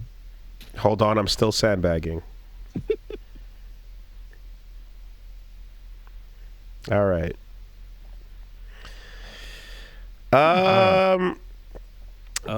Let's take one over here. So Mitch says, hey, fellas, last week you talked about how YouTube has trash rules for adult content, even if it's implied. I feel like I should inform you of the absolute hypocrisy they employ. Part of the punishment for making sure I don't get targeted ads is I get completely random ads, and some of them are fucking insane. The several I have seen involve a woman talking about this one weird trick you can do with salt to fix your broken dick. I have heard and seen this exact ad. I know what you're talking about. Others using euphemisms for the word penis that are extremely graphic to the point where I can pretty much guarantee that if you recorded it and posted the video yourself to your own channel, it would be blocked. Yeah, but they're paying money. Yep. One of the lines was, after my husband started drinking salt water, his big throbbing tool had me dripping wet all night. Enjoy your bullshit video takedowns from the corporate overlords, and remember that they're not human. Yeah, so also, don't drink saline. So I've seen this literal video, and it is an AI generated script with an AI generated person talking with an AI generated video of like a person's head snapping from line to line, going through like how some salt solution shit is gonna pork you up real hard. And don't drink salt water. Yeah. And it's like you're seeing this as an ad running all over YouTube, and in the meantime, if you uploaded that video directly, you would absolutely get your shit flagged for it, at least marked yellow minimum. Right? That's the platform it's on. It's fucking, oh boy, is it frustrating. Hypocritical fucks. And they're never as good as like the insane like Chinese mobile game Facebook ads. Oh, I mean, those are just...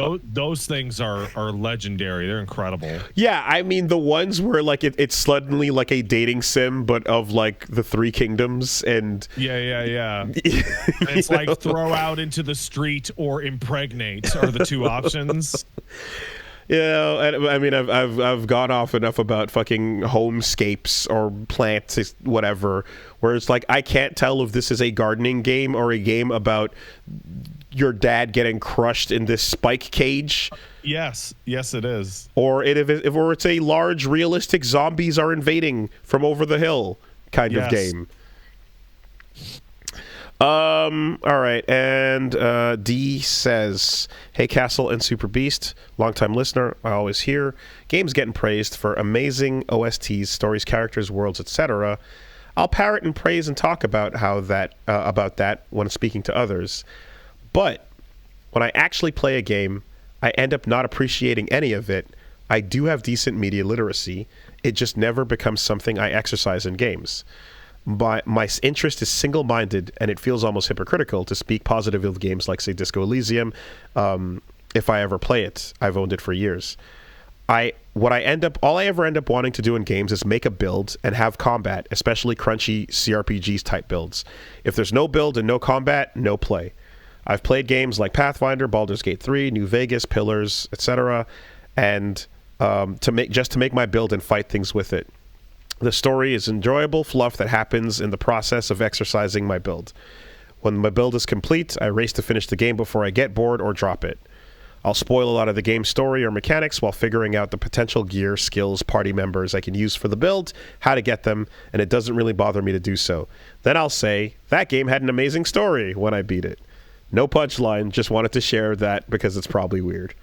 Bro, just play Warhammer. Like, just skip all the steps that you're currently playing and just play Warhammer. I mean, popular or unpopular opinion here, but like, play with your toys however you want. Yeah, obviously. Who cares? Yeah. No one's gonna come. Like, yeah, it's your thing. You bought it, but you play with your figures. Do what you want to do. No one cares. Like, if you're enjoying that way of doing things, I find it insane. But who cares? Do it. I mean, the main thing is that like a lot of the games that he describes as the ones that he's running these builds in are like extraordinarily story focused. So like you would have probably like genuinely like have a lot of fun doing like just tabletop shit because you can just not interact with that shit if you don't give a fuck about it. But I guess the fun of making a build in a big possible list of ways to do it is to watch the domino effects all crash into each other and do cool things, right? Like you don't get that if you just tabletop it as much, you know. But yeah, it's odd, but it's fine, you know. If a story just doesn't generally ever compel you, you know, then not hurting anybody. Now, if you're playing online with other people.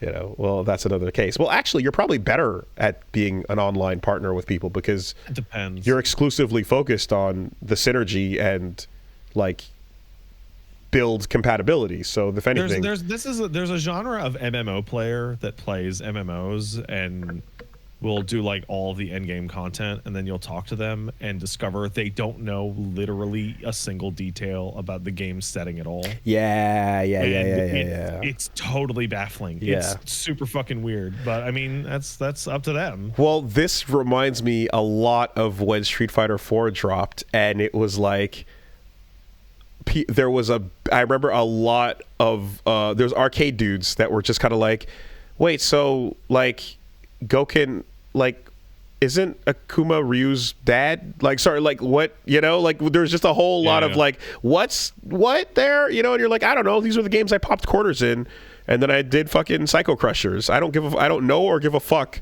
who or what or where, you know? It's like Akuma, Sakura's the little sister, right? You know? It's like, yeah, might as well be. You just see it and assume so. It's like, yeah, okay, cool. So, like, nobody knew or give a shit what Street Fighter story was. I genuinely think one of the appeals of From Software games to a lot of people is that there is no explicit story. Like the complaint of like, oh, these games don't have like a dedicated plot and throughfare. How the fuck is Vati paying his mortgage? No. There is not. So when you're playing a From Software game, if you want a story, you can go dig it out. Yes. But if you don't give a shit, it is not overt. Go castle, fight boss. Except for like a Sekiro, right? Where they push it a bit, they push it more. And then of course, you know, like Armored Core and stuff. Yeah, but like I mean, if you want to play Dark Souls 3 like it's Castlevania 1, you can. But I guess it's the difference between lore and, you know, like active story, right? Yeah. Like Doom has a codex lore that you're getting, but 90% of it is all just like learning about the past. And then 90% of it is the Doomslayer was so cool. Oh my god, can you believe it? And in terms of active moment to moment shit, it's like blow that up, shoot that fucker. Yo, he's going off. Hey, fuck him. You know. Cool. Yeah. Okay. Like From Software games are like the fantasy equivalent of wow, cool robot to most people. Mm-hmm. Wow, cool devil man. But war bad is actually there, but you got to go find it on the ground, you know. Entropy inevitable? What's an entropy? I fought that guy because he had a wolf sword. Or go find the shard in the middle of the mission table, you know. Yeah. Yeah, absolutely. So, hey, look, in conclusion there, D, we don't pay your sub. Yeah, man. All right, take it easy. Yeah, have a good one, everybody. Bye.